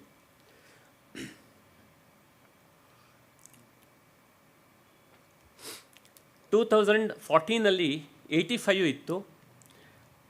ರ್ಯಾಂಕ್ಗಳು ಕಮ್ಮಿ ಆಗ್ತಾ ಇದ್ವು. ಅನ್ಫಾರ್ಚುನೇಟ್ಲಿ 2023ದು ರ್ಯಾಂಕಿಂಗು 93ಗಿದೆ. ಇದು ಪ್ರತಿ ವರ್ಷವೂ ವೇರಿ ಆಗ್ತಾನೇ ಇದೆ. 85, 76, 79, 81, 78, 93.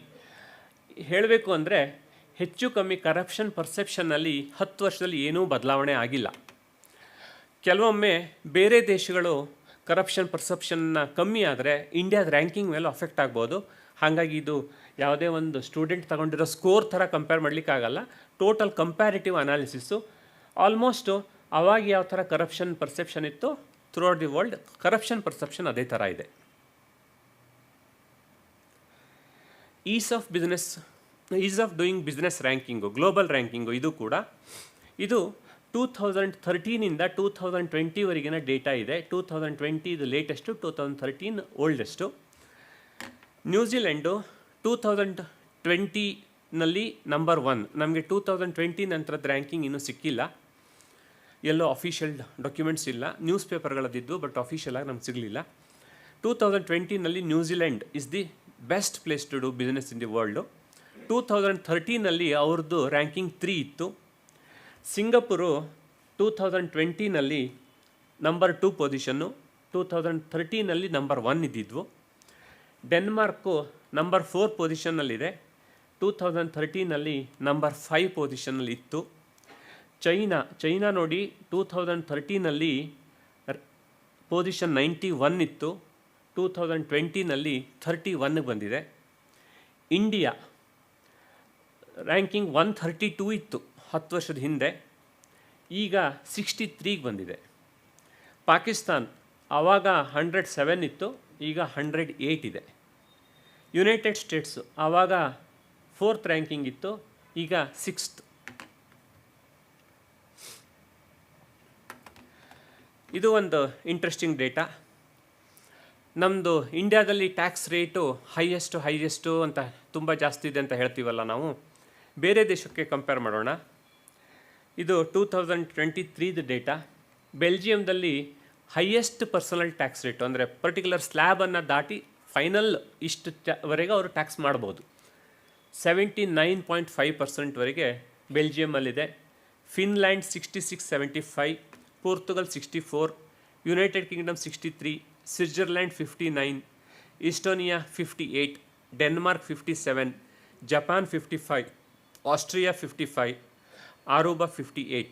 ಇಂಡಿಯಾದಲ್ಲಿ 37 highest personal income tax. Corporate income tax, ಕಂಪನಿಗಳಿಗೆ ಯಾವ ಥರ ಟ್ಯಾಕ್ಸ್ ರೇಟ್ ಇದೆ ಅಕ್ರಾಸ್ ದಿ ಗ್ಲೋಬ್, ಹೈಯೆಸ್ಟ್ ರೇಟ್ಗಳು ಹೇಗಿದೆ ಅಂತ ನೋಡಿ. ಬ್ರಾಝಿಲಲ್ಲಿ 40%,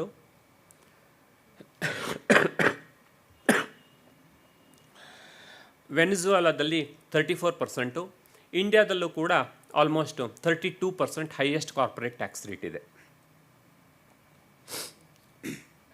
ಇದಿಷ್ಟು ಇಂಟರಿಮ್ ಬಜೆಟ್ ಬಗ್ಗೆ, ಇಕನಾಮಿಕ್ ರಿವ್ಯೂ ಬಗ್ಗೆ, ಇನ್ಕಮ್ ಟ್ಯಾಕ್ಸ್ ಪ್ರಪೋಸಲ್ಸ್ ಬಗ್ಗೆ ಮತ್ತು ಕೆಲವಷ್ಟು statistics. Hope you liked it.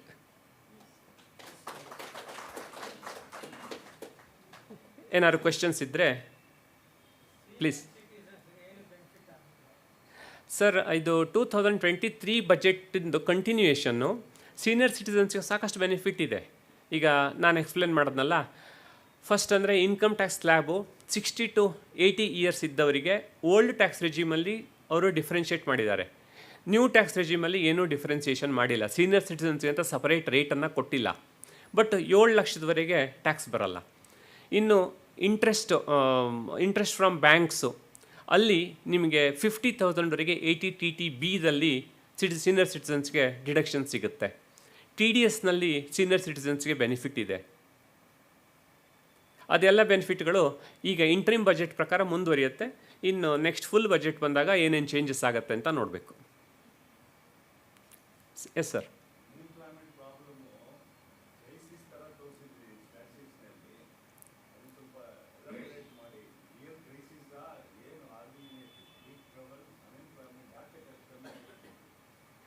ಅಲ್ಲ, ಅನ್ಎಂಪ್ಲಾಯ್ಡ್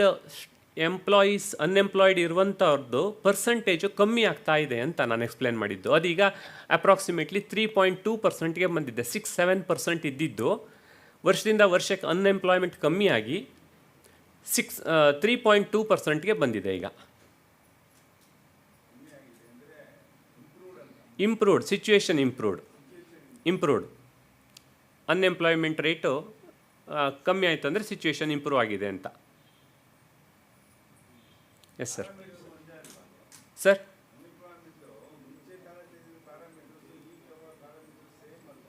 ಸೇಮ್. ಬಟ್ ಅದು ನಾನು ಆಗಲೇ ಹೇಳಿದ್ನಲ್ಲ, ರಫ್ ಎಸ್ಟಿಮೇಟ್, ಅದು ಪ್ರಿಸೈಸ್ ಆಗಿ ಸಿಗಲ್ಲ. ರಫ್ ಎಸ್ಟಿಮೇಟು ಅಲ್ಲಿ ಕೆಲವಷ್ಟು ಕಡೆ ಮ್ಯಾನಿಪುಲೇಷನ್ ಆದರೂ ಆಶ್ಚರ್ಯ ಇಲ್ಲ, ಬಟ್ ಗೊತ್ತಾಗಲ್ಲ, ಪರ್ಫೆಕ್ಟಾಗಿ ಸಿಗಲ್ಲ.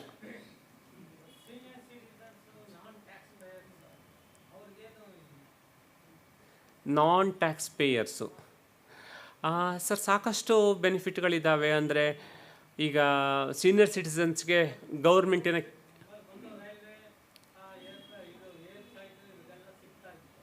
ಹಾಂ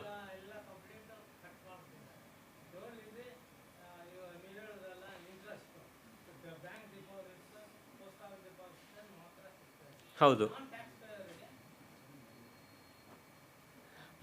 ನಾನ್ ಟ್ಯಾಕ್ಸ್ ಪೇಯರಿಗೆ ನನಗೆ ಗೊತ್ತಿರೋ ಹಾಗೆ ಸೆಂಟ್ರಲ್ ಗೌರ್ಮೆಂಟಿನ ಕೆಲವು ಸ್ಕೀಮ್ಗಳಿದ್ದಾವೆ, ಈ ಪೆನ್ಷನ್ ಸ್ಕೀಮ್ಗಳಿದ್ದಾವೆ. ಬಟ್ ಅದಕ್ಕೆಲ್ಲದಕ್ಕೂ ಕಂಡೀಷನ್ಸು, ಸಿಚುವೇಶನ್ಸು ಎಲ್ಲ ಡಿಫ್ರೆಂಟ್ ಆಗ್ಬೋದು. ಈ ಯಾವುದದು ಅಟಲ್ ಪೆನ್ಷನ್ ಸ್ಕೀಮು ಈ ಥರದ್ದನ್ನು ಅದು ಅಂದರೆ ನೀವು ಸರ್ವಿಸ್ ಪೀರಿಯಡ್ನಲ್ಲೇ ಕಾಂಟ್ರಿಬ್ಯೂಷನ್ ಸ್ಟಾರ್ಟ್ ಮಾಡಿರಬೇಕು. ರಿಟೈರ್ಮೆಂಟ್ ಟೈಮಿಗೆ ಅದರದ್ದೆಲ್ಲ ಬೆನಿಫಿಟ್ ಸಿಗುತ್ತೆ ಪೆನ್ಷನ್ ಸ್ಕೀಮ್ಗಳದ್ದು.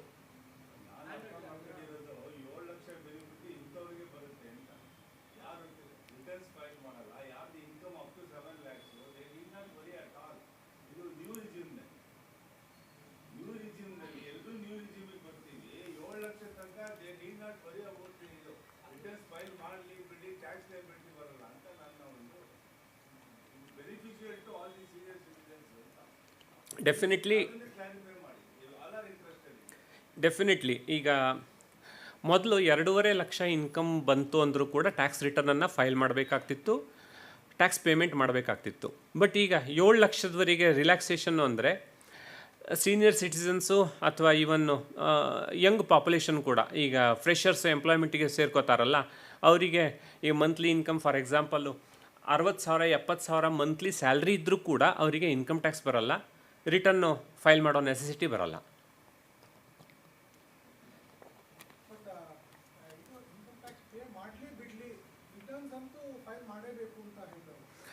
ಅದು gross total income, gross total income ಬೇಸಿಸ್ನ ಮೇಲೆ ಅದು ಡಿಸೈಡ್ ಆಗುತ್ತೆ. ಈಗ ಫಾರ್ ಎಕ್ಸಾಂಪಲ್ಲು ಯಾರದ್ದಾದರೂ 5 ಲಕ್ಷ ರೂಪಾಯಿ ಸ್ಯಾಲ್ರಿ ಇದೆ ಅಂತ ಇಟ್ಕೊಳ್ಳಿ, ಟಿ ಡಿ ಎಸ್ ಆಗಿರಲ್ಲ, ಬಟ್ ಅವ್ರದ್ದು ಗ್ರಾಸ್ ಟೋಟಲ್ ಇನ್ಕಮ್ಮು 2.5 ಲ್ಯಾಕ್ಕಿಂತ ಕೆಳಗೆ ಬಂತು ಅಂದರೆ ರಿಟರ್ನ್ ಫೈಲ್ ಮಾಡೋ ನೆಸೆಸಿಟಿ ಇಲ್ಲ. Gross total income for example 4 lakh ಬಂತು ಅಂತ ಇಟ್ಕೊಳ್ಳಿ, ಟ್ಯಾಕ್ಸ್ ಪೇಮೆಂಟ್ ಇಲ್ಲ ಅಂತಂದರೂ ಕೂಡ ಇನ್ಕಮ್ ಟ್ಯಾಕ್ಸ್ ರಿಟರ್ನನ್ನು ಅವ್ರು ಫೈಲ್ ಮಾಡಬೇಕು. ಬಟ್ ಮಿಸ್ ಆಯಿತು ಅಂದರೆ ಅಂತ ದೊಡ್ಡ ಅಪರಾಧ ಏನಲ್ಲ. Yes yes please. First one is this necessity of interim budget, because it is a known fact that there will be an election this year at the end of the 5th year, and every year there will be regular budgets will be there. Yes. In between, just for a period of 2 months or 3 months, whatever. So anyway, they are going for, they say it is vote of this thing account. Yes. In that purpose, whether it is interim budget is necessary to have this interim budget, that is one. And second one is, despite of this GDP growth, what we have discussed right now, this rupee valuation it is not showing that strength, which is not reflected in rupee valuation. That is where I have one doubt. And also this regarding this new tax regime, what they did in last year, new tax regime, they had given an option to the taxpayers. Yes. If at all, if they have not opted, it was not allowed to go for new tax regime after certain date. When they are introduced a new tax system, was it necessary to give an option to which will not allow the assessees to go for new tax regime? That was a debatable item. So these are the 3 important things. Just I want to have more clarity. Sir, as per the Constitution of India, when the government has to spend some money, it has to get the approval of the parliament. At the moment, the government can go for approval only up to 31st of March. So the approval what the government has in hand at the moment is up to 31st March 2024. From 1st of April, if they have to run the show, they have to present the interim budget, seek the approval, and while seeking the approval, generally they will say for the next year. They cannot definitively say that it is up to 30th June or 31st May. So that's how interim budget is necessary. And in the final budget in June or July when it is presented, they will look into all the expenditure and then revise it. That's number one. The second query what you have is with regard to rupee valuation. Rupee valuation is not necessarily dependent on how much income is earned by India by way of GDP or any other means. It also depends on the buying power throughout the world. It may be say dollar, or it may be any other currency, for example. It depends on the growth of that country, the strength of that currency versus growth of our country and strength of Indian rupee. It depends on that. So perhaps if the GDP had not grown at this pace, rupee would have touched 150 per dollar. It's because, yes. The third one is with regard to old tax regime versus new tax regime. The government has given only a choice, because the reason is simple. In the old tax regime, you can claim all the deductions and exemptions which are available in the income tax law. That led to manipulation in many situations. That led to confusions with many of the taxpayers. There were many instances where Without paying house rent, the house rent receipts are produced to the employers and exemptions are claimed. Medical bills also, same thing was happening. So government told that the employers of those the employers of those companies or even the tax officers need not have to go behind each bill, invoice or receipt to check the correctness or the genuineness of each of those receipts. So to simplify that, they told that if you go for new tax regime where you cannot claim any deduction or exemption, we will give you a better tax rate. In most of the situations, that would be beneficial compared to old tax regime, but it is a choice of the taxpayer. At the moment, they are continuing with the choice. There is a very high possibility in the next budget they may discard the old tax regime and they may thrust on all of us to go for only the new tax regime. I have agreed with the benefits, sir. Only thing is, previous year, they made it 31st July. An assessee should have opted for, otherwise there is no such benefit. Yes. So, whether that restriction was necessary for. Yes, it was necessary. It was necessary to inculcate a feeling of inculcate discipline among the taxpayers. Many of the taxpayers had the tendency to reach out to the tax consultants or chartered accountants only at the fag end of the year. Until then, the collection of that amount of tax which was payable by the taxpayer got deferred. Number one, the taxpayers were indisciplined. The third point was the consultants who were supposed to handle that were under extreme pressure and the quality of the work was not good, which in many cases might have led to non-payment of taxes. So keeping all that in view, not only with regard to the choice of the regime, with regard to many other compliances also, say for example, there are certain deductions and exemptions for companies. It could be for SCGs for 10AA, or for cooperative societies, it could be Section 80P deduction. All those companies, entities, societies, even trusts are required to file the tax return by the given due date. If they cross that particular due date, they will not get the deduction or exemption. These are all introduced in the last 4-5 years to tighten the deadline and make it more serious. That is the purpose. What's your opinion about this recent clash between state government and center regarding the allocation of funds? Perhaps such disparity in allocation has always been there. In a federal country, you cannot expect one state to contribute, say, X sum, and also expect to receive the same sum or higher sum from the central government for its development. It's not possible. Usually, each government will have its own priorities. In my view, perhaps this government was under the impression that northeastern state and northern states required more feeding because they were totally underdeveloped compared to the southern states. Southern states, in that sense, were self-sufficient. The per capita income was high. Infrastructure was slightly better compared to them. Not that ours is the best, but compared to them, our situation has been better for all these years. That might be the reason why central government might have allocated a higher share to the northern states and northeastern states. I think it's fair. Each government will have its own priority. There may be another government which may feel that the southern states are lagging behind and therefore a contribution may be required.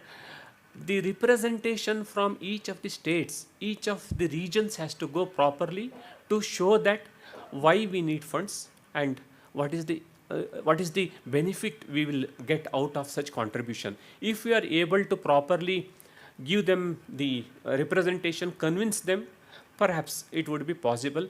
There also I feel to some extent we have failed, which we have not done a good job.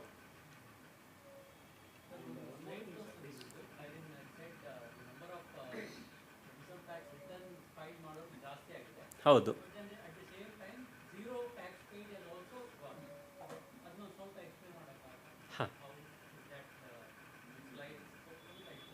ಹಾಂ sir, ಅದು ಏನಾಗಿದೆ ಅಂದರೆ income tax return file ಮಾಡಿದವರೆಲ್ಲ income tax payment ಮಾಡ್ತಾರೆ ಅನ್ನೋದು ಸಾಮಾನ್ಯ ತಿಳುವಳಿಕೆ.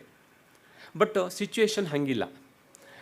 ಮೊದಲು ಇನ್ಕಮ್ ಟ್ಯಾಕ್ಸ್ ರಿಟರ್ನು ಫೈಲ್ ಆಗಿದ್ದರಲ್ಲಿ, ಇದು ಇಂಡಿವಿಜುವಲ್ ಇನ್ಕಮ್ ಟ್ಯಾಕ್ಸ್ ರಿಟರ್ನ್ಸ್, ನಾವು ಕಂಪನಿದು ಫರ್ಮ್ದು ಹೇಳ್ತಾ ಇಲ್ಲ. ಮೊದಲೆಲ್ಲ ಹೇಗಿರ್ತಿತ್ತು ಅಂದರೆ, ಇನ್ಕಮ್ ಟ್ಯಾಕ್ಸ್ ರಿಟರ್ನ್ ಫೈಲ್ ಆಗಿದ್ದರಲ್ಲಿ ಒಂದು ಅರ್ಧದಷ್ಟು ಜನ ಟ್ಯಾಕ್ಸ್ ಪೇಮೆಂಟ್ ಮಾಡಿರ್ತಿದ್ರು. ಟ್ಯಾಕ್ಸ್ ಪೇಮೆಂಟ್ ಅಂದರೆ ಹೇಗೆ? ಈಗ ಮೊದಲೆಲ್ಲ 2.5 ಲಕ್ಷಕ್ಕಿಂತ ಜಾಸ್ತಿ ಆ್ಯನ್ಯುವಲ್ ಇನ್ಕಮ್ ಇದ್ದರೆ ಇನ್ಕಮ್ ಟ್ಯಾಕ್ಸ್ ಬರೋದು. 2.5 ಲಕ್ಷಕ್ಕಿಂತ ಕಮ್ಮಿ ಇದ್ದವರಿಗೆ ಇನ್ಕಮ್ ಟ್ಯಾಕ್ಸ್ ರಿಟರ್ನು ಫೈಲ್ ಮಾಡೋದು ಬಿಡೋದು ಅವರ ವೈಯಕ್ತಿಕ ವಿಚಾರ. ಬೇಕಾದ್ರೆ ಮಾಡ್ಬೋದು, ಬೇಡ ಅಂದರೆ ಬಿಡ್ಬೋದು.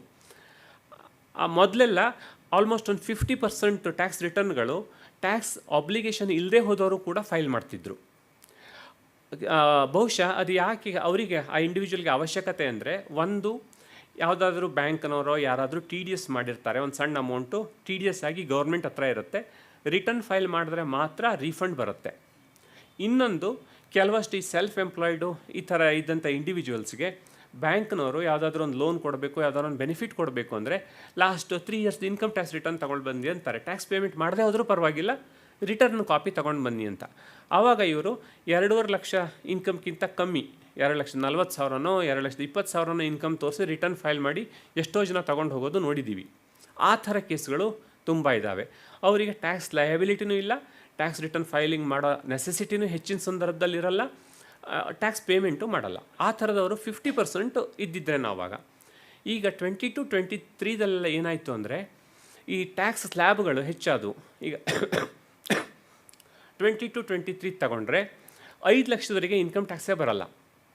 ಬಟ್ ಕೆಲವರು ಇನ್ಕಮ್ ಟ್ಯಾಕ್ಸ್ ರಿಟರ್ನ್ಗಳನ್ನು ಫೈಲ್ ಮಾಡೋದನ್ನು ಕಂಟಿನ್ಯೂಟಿ ಇಟ್ಕೊಳ್ಳಿಕ್ಕೆ ಅಥವಾ ಈ ಥರ ಯಾವುದೊಂದು ಉದ್ದೇಶಕ್ಕೆ ರಿಟರ್ನ್ಗಳನ್ನು ಫೈಲ್ ಮಾಡ್ತಾ ಹೋದರು. ಹಾಗಾಗಿ ಆಲ್ಮೋಸ್ಟ್ 70-75% ಇನ್ಕಮ್ ಟ್ಯಾಕ್ಸ್ ರಿಟರ್ನ್ಸ್ಗಳಲ್ಲಿ ಆ್ಯಕ್ಚುಯಲ್ ಟ್ಯಾಕ್ಸ್ ಪೇಮೆಂಟ್ಗಳ ಇರಲ್ಲ. ಏನಾದರೂ ಟಿ ಡಿ ಎಸ್ ಆಗಿ ಯಾವುದಾದ್ರೂ ಪೇಮೆಂಟ್ ಆಗಿದ್ದಿದ್ರೆ ಅದು ರೀಫಂಡ್ ಅಂತ claim ಮಾಡಿಬಿಟ್ಟಿರ್ತಾರೆ.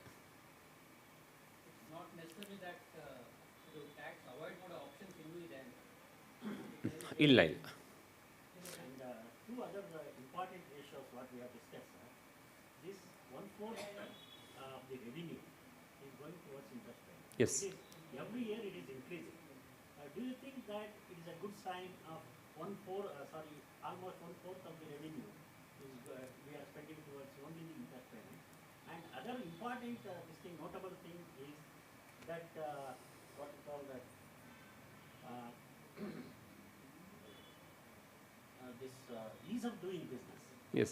That data it shows almost 100% India has got better this thing in over a period of 10 years. Yes. That is a remarkable Achievement.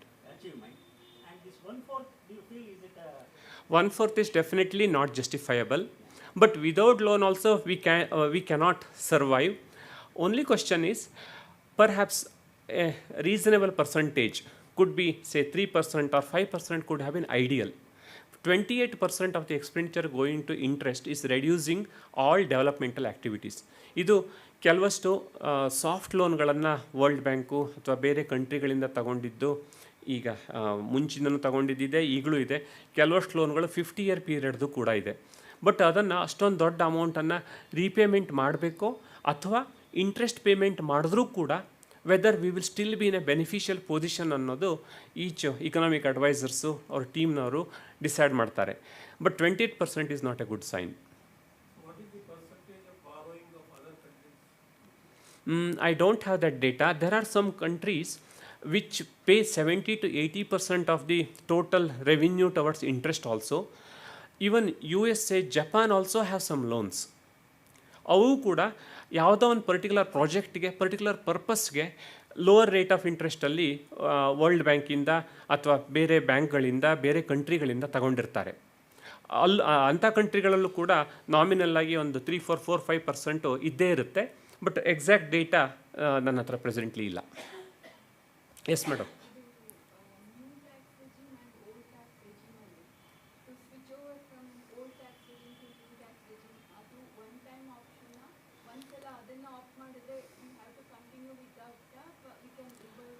Madam, ಅದು depends on what all sources of income you have. Say for example, if you do not have any income from business or profession, you can switch between the regimes every year as per your wish. There is no restriction. But in case you have income from business or profession, you can switch from one system to another system, and you can come back to the previous system, and that is the end of the matter. You cannot switch anytime later. That's final. ಆಮೇಲೆ ಇನ್ನೊಂದು question ಅಂದರೆ suppose in case of the death of a tax payer in between ಅಂದರೆ financial year ಅಲ್ಲಿ ಮಧ್ಯದಲ್ಲಾದರೆ whether income tax return has to be filed ಅಥವಾ that ಇದು ceases income tax return filing necessity ಇದ್ದರೆ decease ಯಾರಾಗಿರ್ತಾರೋ ಅವರ legal ಏರ್ಸನ್ನು ಪೋರ್ಟಲಲ್ಲಿ ರಿಜಿಸ್ಟರ್ ಮಾಡಿಕೊಂಡು ಲೀಗಲ್ ಏರ್ ಕೆಪಾಸಿಟಿನಲ್ಲಿ ಅವ್ರದ್ದು ಟ್ಯಾಕ್ಸ್ ರಿಟರ್ನನ್ನು ಫೈಲ್ ಮಾಡಬೇಕು. ಅವ್ರದ್ದು ಡೆತ್ ಆದ ನಂತರದ ಡೇಟಿಂದು ಇನ್ಕಮ್ಮು ಲೀಗಲ್ ಏರ್ಸ್ಗೆ ಅಕ್ರೂ ಆಗುತ್ತೆ. ಅವರು ಅವ್ರದ್ದು ರಿಟರ್ನನ್ನು ಅವ್ರ ರಿಟರ್ನಲ್ಲಿ ಅದನ್ನು ಡಿಕ್ಲೇರ್ ಮಾಡಿ ತೋರಿಸ್ಕೋಬೇಕು. ಬಟ್ ಲೀಗಲ್ ಏರ್ಸ್ ಯಾರು ಅಂತ ಡಿಸ್ಪ್ಯೂಟ್ ಇದ್ದಾವಾಗ ಇದು ತುಂಬ ಕಷ್ಟದ ಪ್ರಶ್ನೆ. ಕೆಲವಷ್ಟು ಕೇಸ್ಗಳಲ್ಲಿ ಆ ಥರ ಇದೆ. Yes sir. Yes sir. The two regimes, the 7 lakhs, where the benefit is given, yes. savings you cannot make. You cannot take the advantage of the savings. Is it true that the government is trying to push people not to save and spend more money? Is it the reason they want to scheme too? But people like us, the senior citizens who have been over the years, believe in spending and in saving and all these things. I want to know your opinion from the senior point of view, which is the Sir, the government cannot force anybody not to save. If a person wants to save, it's up to him. But compelling somebody to save only for the purpose of saving tax is an injustice to that person, in the sense he may be compelled to get into some investment plan, some expenditure which otherwise is not necessary. Say, I'll give you a good example. When I started my career, I was not a taxpayer. After a few years, when I became a taxpayer, one of the most canvassing points by many of the people I have seen is, buy this insurance product, it's going to save you income tax. Because of that, many people, including me, went into the trap of investing in life insurance, only to save tax. But over the years, as a finance guy, as a tax guy, I realized that I did a very, very improper, irrational decision at that point in time, because over the years, the growth of that insurance investment what I have made was a paltry percentage of 5 per year. Whereas, had I gone for my own decision of investment in something else, the average rate at the moment is 15 to 16% compounded year on year. It could have been in crores, what I am getting in lakhs now. Why I did was to save tax. But I am not blaming the insurance person, because for him it is a question of his career. I don't blame him. But for me as an individual, as a taxpayer, as an investor, I lost heavily because of this tax. I wanted to save a few thousands and started investing several thousands into insurance investments. And over the years, I have seen many of these insurance products or similar products or investment plans are missold without giving a proper idea about the cost, the savings, the growth, everything. All these things can be avoided if the taxpayer is given an option on his own to decide whether he should go for a particular investment or not, and not for tax. Sir, by saving this tax, his capacity to invest will increase. A disciplined taxpayer can invest more now. But for the indisciplined investor, for the indisciplined taxpayer, this will definitely harm. He will have more money in hand and he will spend. LIC as an example. I will give some more examples. Yeah. Most of us are really want to put in PPF. Fixed deposit today it is not giving little more higher interest and all these things. Senior citizen schemes and all these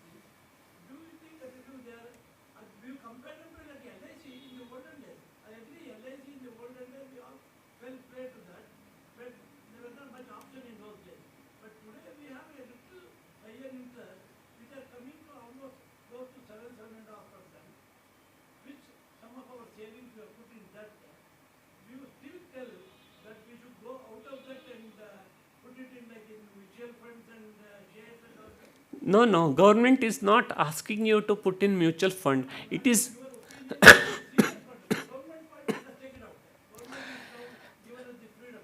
What is your advice to us?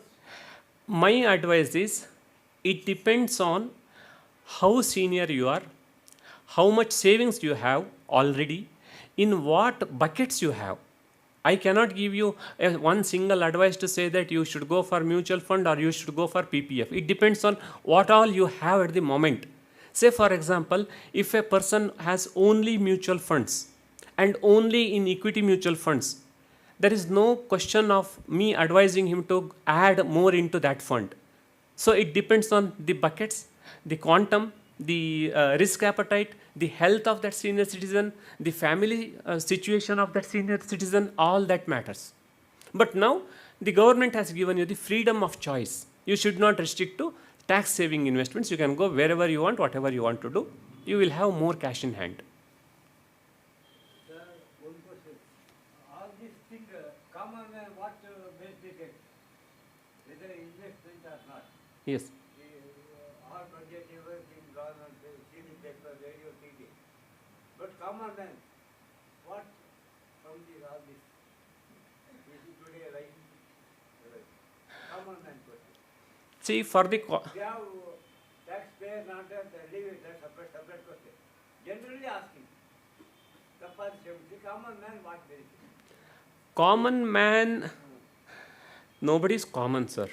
Every person is important. Every person has certain peculiar qualities and characters.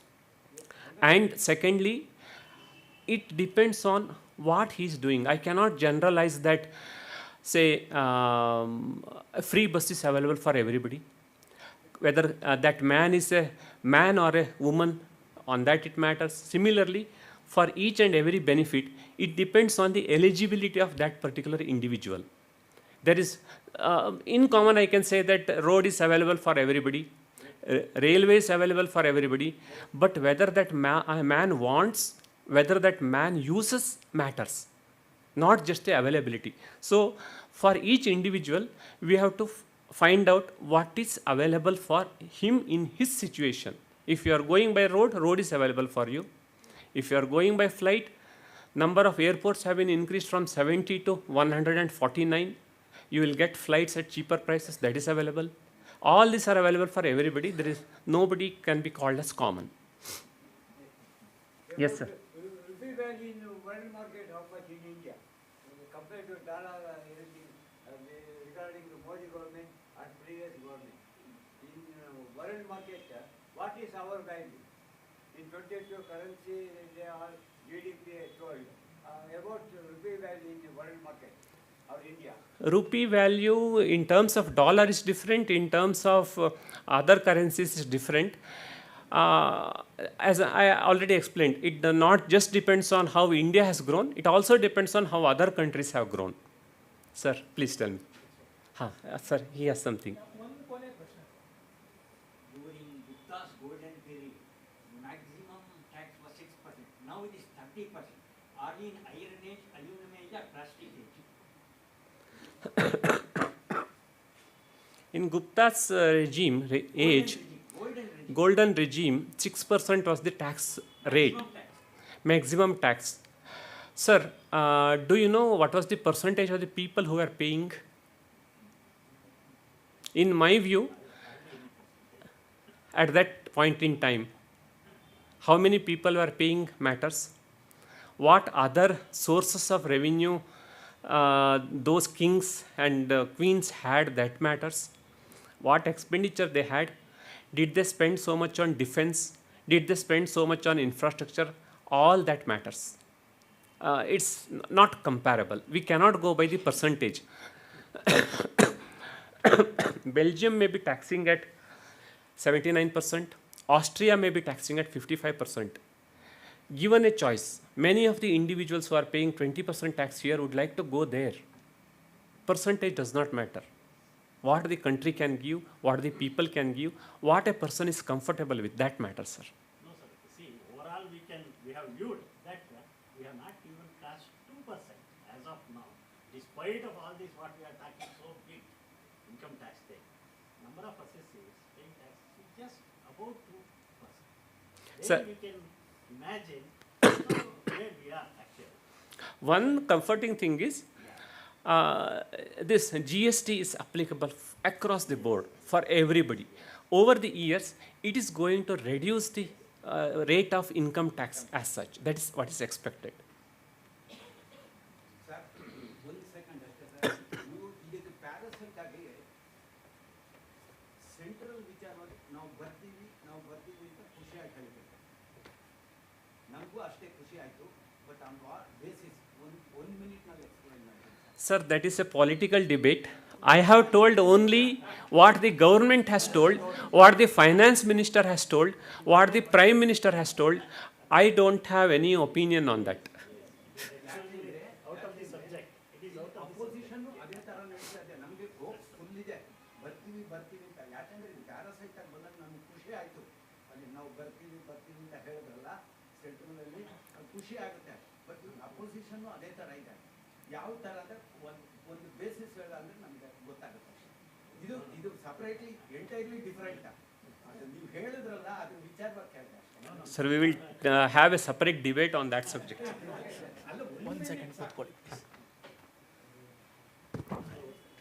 ಅವ್ರು ಹೇಳಿದ್ದೆ ಅಲ್ಲ, finance minister ಹೇಳಿದ್ದೆ ಅಷ್ಟೇ. ಇಷ್ಟು ಹೊತ್ತು ಅವರ ಅಮೂಲ್ಯವಾದ ಸಮಯವನ್ನು ನಮಗಾಗಿ ನೀಡಿ ಅವರು ಬಹಳ ಬೇಡಿಕೆಯಲ್ಲಿರುವಂತಹ ಚಾರ್ಟರ್ಡ್ ಅಕೌಂಟೆಂಟ್.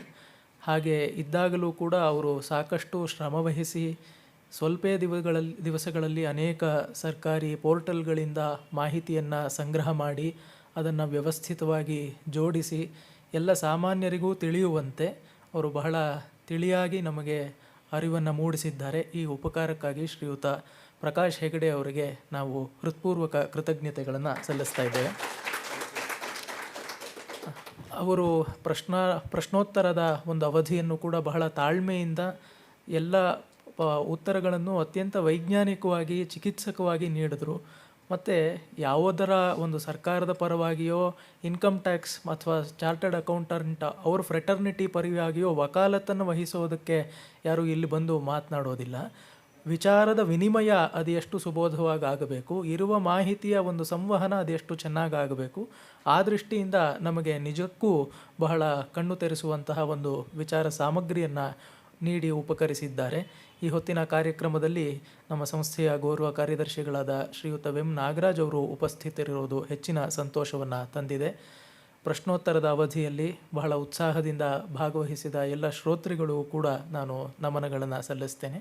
ಒಂದು ಪ್ರಕಟಣೆ, ನಾಳೆಯ ದಿವಸದಿಂದ ಇತಿಹಾಸ ಸಂಪುಟಗಳು ಆರ್ ಸಿ ಮಜುಮ್ದಾರ್ ಅವರು ರಚಿಸಿರುವಂಥದ್ದು, ಅದನ್ನು ಕುರಿತ ಶ್ರೀಯುತ ಕಶ್ಯಪ್ ನಾಯಕ್ ಅವರ ಉಪನ್ಯಾಸ ಮಾಲಿಕೆ ಮುಂದುವರಿಯೋದಿದೆ. ಅದಕ್ಕೂ ತಮಗೆಲ್ಲರಿಗೂ ಸ್ವಾಗತ. ಮತ್ತೊಮ್ಮೆ ವಕ್ತಾರರಿಗೂ ಶ್ರೋತೃಗಳಿಗೂ ಎಲ್ಲ ಸಹೃದಯರಿಗೂ ಸ್ವಾಗತ. ನಮಸ್ಕಾರ.